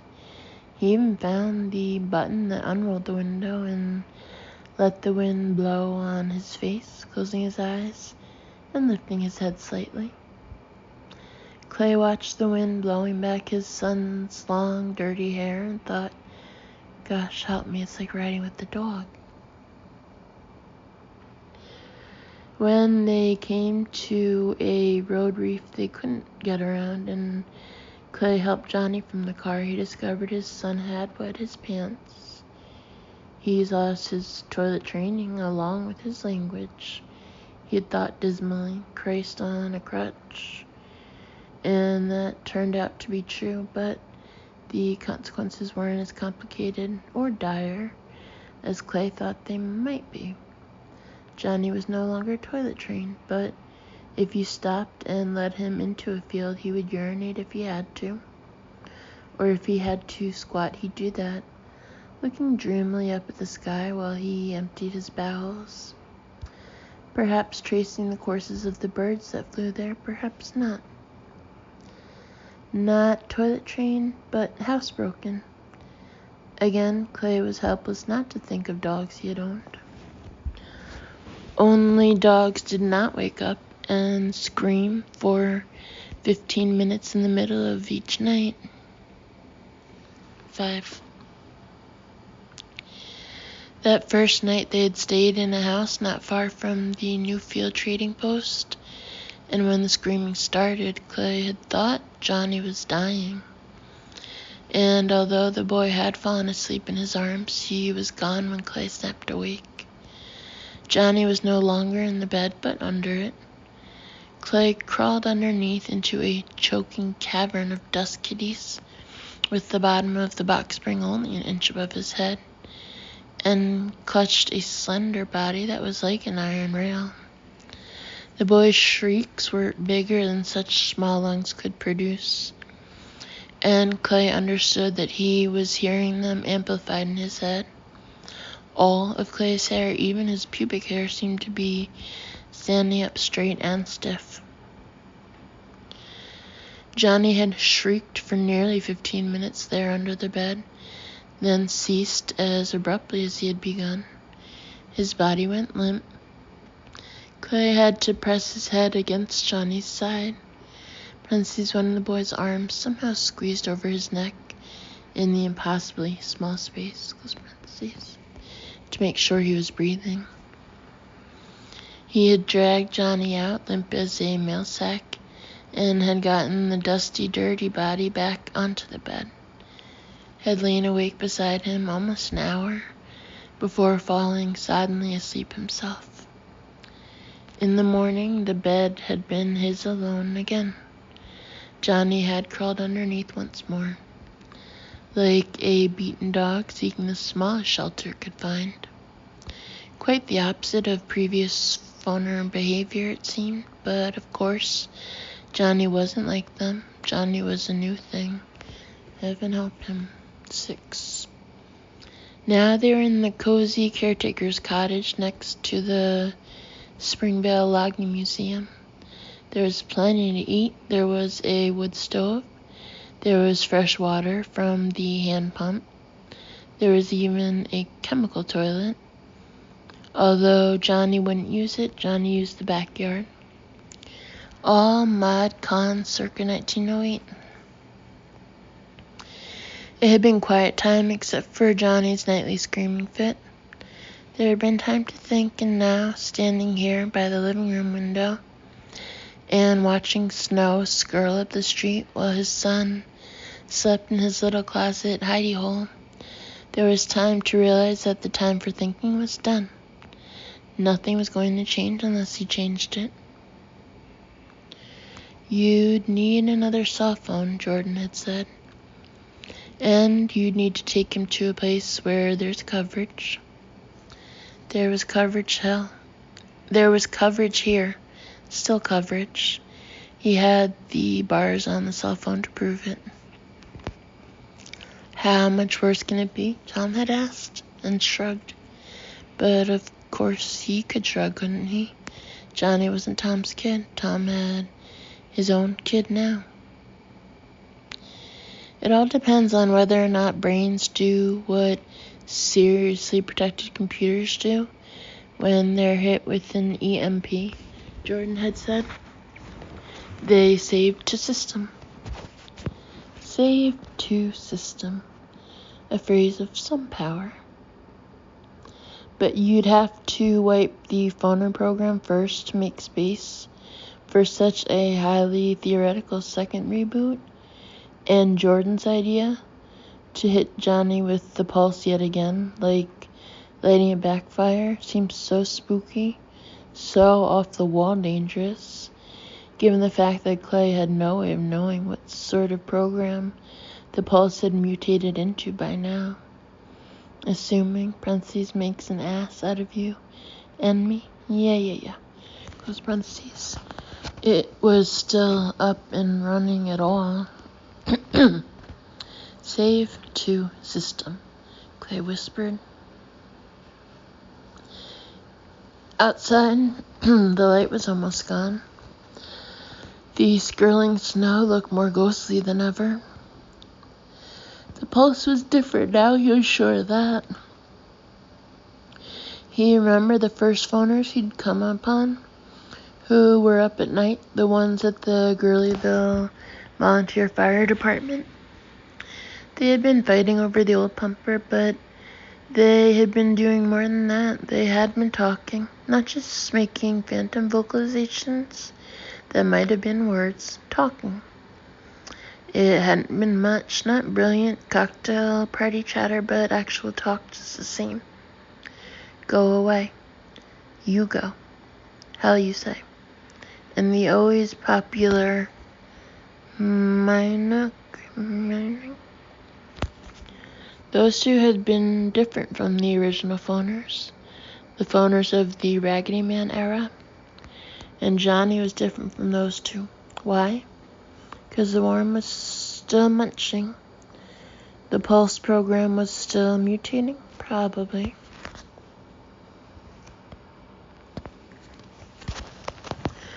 The last thing Jordan had said before kissing him goodbye and heading north was, if you set a new version of the program against the one Johnny and the others got at the checkpoint, they might eat each other up because that's what worms do, they eat. And then, if the old programming was there, if it was saved to the system, Clay found his troubled mind turning to Alice. Alice who had lost her mother. Alice who had found a way to be brave by transferring her fears to a child's sneaker. 4 hours or so out of Gayton on Route 156, Tom had asked another group of normies if they'd like to share their picnic site by the side of the road. That's them, one of the men had said. That's the Gayton bunch. Another had told Tom he could go to hell, and Alice had jumped up and said, she said, at least we did something, Clay said,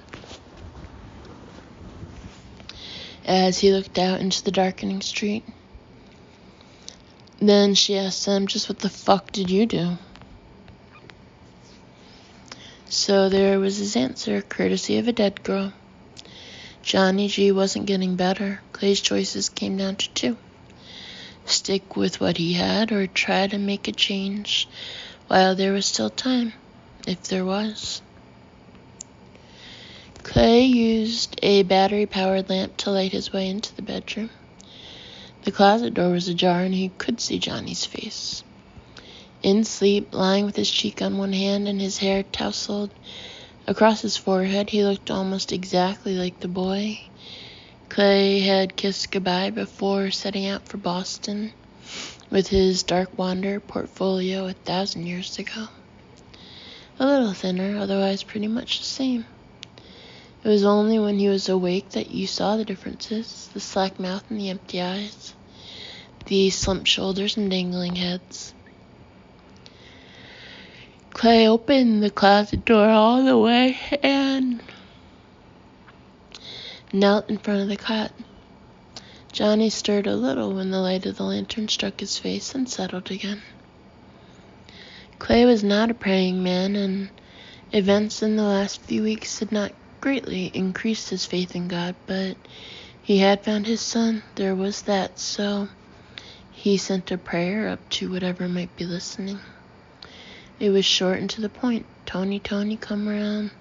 Something's lost that can't be found.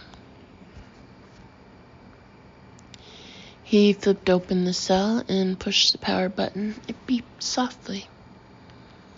The amber light in the window came on. 3 bars. He hesitated for a moment, but when it came to placing the call, there was only one sure shot. The one the Raggedy Man and his friends had taken. When the 3 digits were entered, he reached out and shook Johnny's shoulder. The boy didn't want to wake up. He groaned and tried to pull away. Then he tried to turn over. Clay wouldn't let him do either. Johnny G, wake up. He shook harder and kept on shaking until the boy finally opened his empty eyes and looked at him with wariness but no human curiosity. It was the sort of look you got from a badly treated dog, and it broke Clay's heart every time he saw it. Last chance, he thought. Do you really mean to do this? The odds can't be 1 in 10. But what had the odds been on his finding Johnny in the first place? Of Johnny leaving the KASHWAK flock before the explosion, for that matter? 1 in 1,000, in 10,000. Was he going to live with that wary yet incurious look as Johnny turned 13, then 15, then 21, while his son slept in the closet and shat in the backyard? At least we did something, Alex Maxwell had said. He looked in the window above the keypad. There the numbers 911 stood out as bright and black as some declared destiny. Johnny's eyes were drooping. Clay gave him another brisk shake to keep him from falling asleep again. He did this with his left hand. With the thumb of his right, he pushed the phone's call button. There was time to count Mississippi 1 and Mississippi 2 before calling in. The phone's little lighted window changed to connected. When that happened, Clayton Riddell didn't allow himself time to think. Hey, Johnny G, he said, fo you, and pressed the cell against his son's ear. December 30th, 2004 through October 17th, 2005. Center level, Maine. Chuck Verrill edited the book and did a great job. Thanks, Chuck. Robin Firth did research on cell phones and provided various theories on what may lie at the core of the human psyche. Good info is hers. Errors in understanding are mine. Thanks, Robin. My wife read the first draft manuscript and said encouraging things. Thanks, Tabby. Bostonians and northern New Englanders will know I took certain geographical liberties. What can I say? It goes with the territory, to make a small pun. To the best of my knowledge, FEMA hasn't appropriated any money to provide backup generators for cell telephone transmission towers. But I should note that many transmission towers do have generator backup in case of power outages. SK. Stephen King lives in Maine with his wife, the novelist Tabitha King. He does not own a cell phone.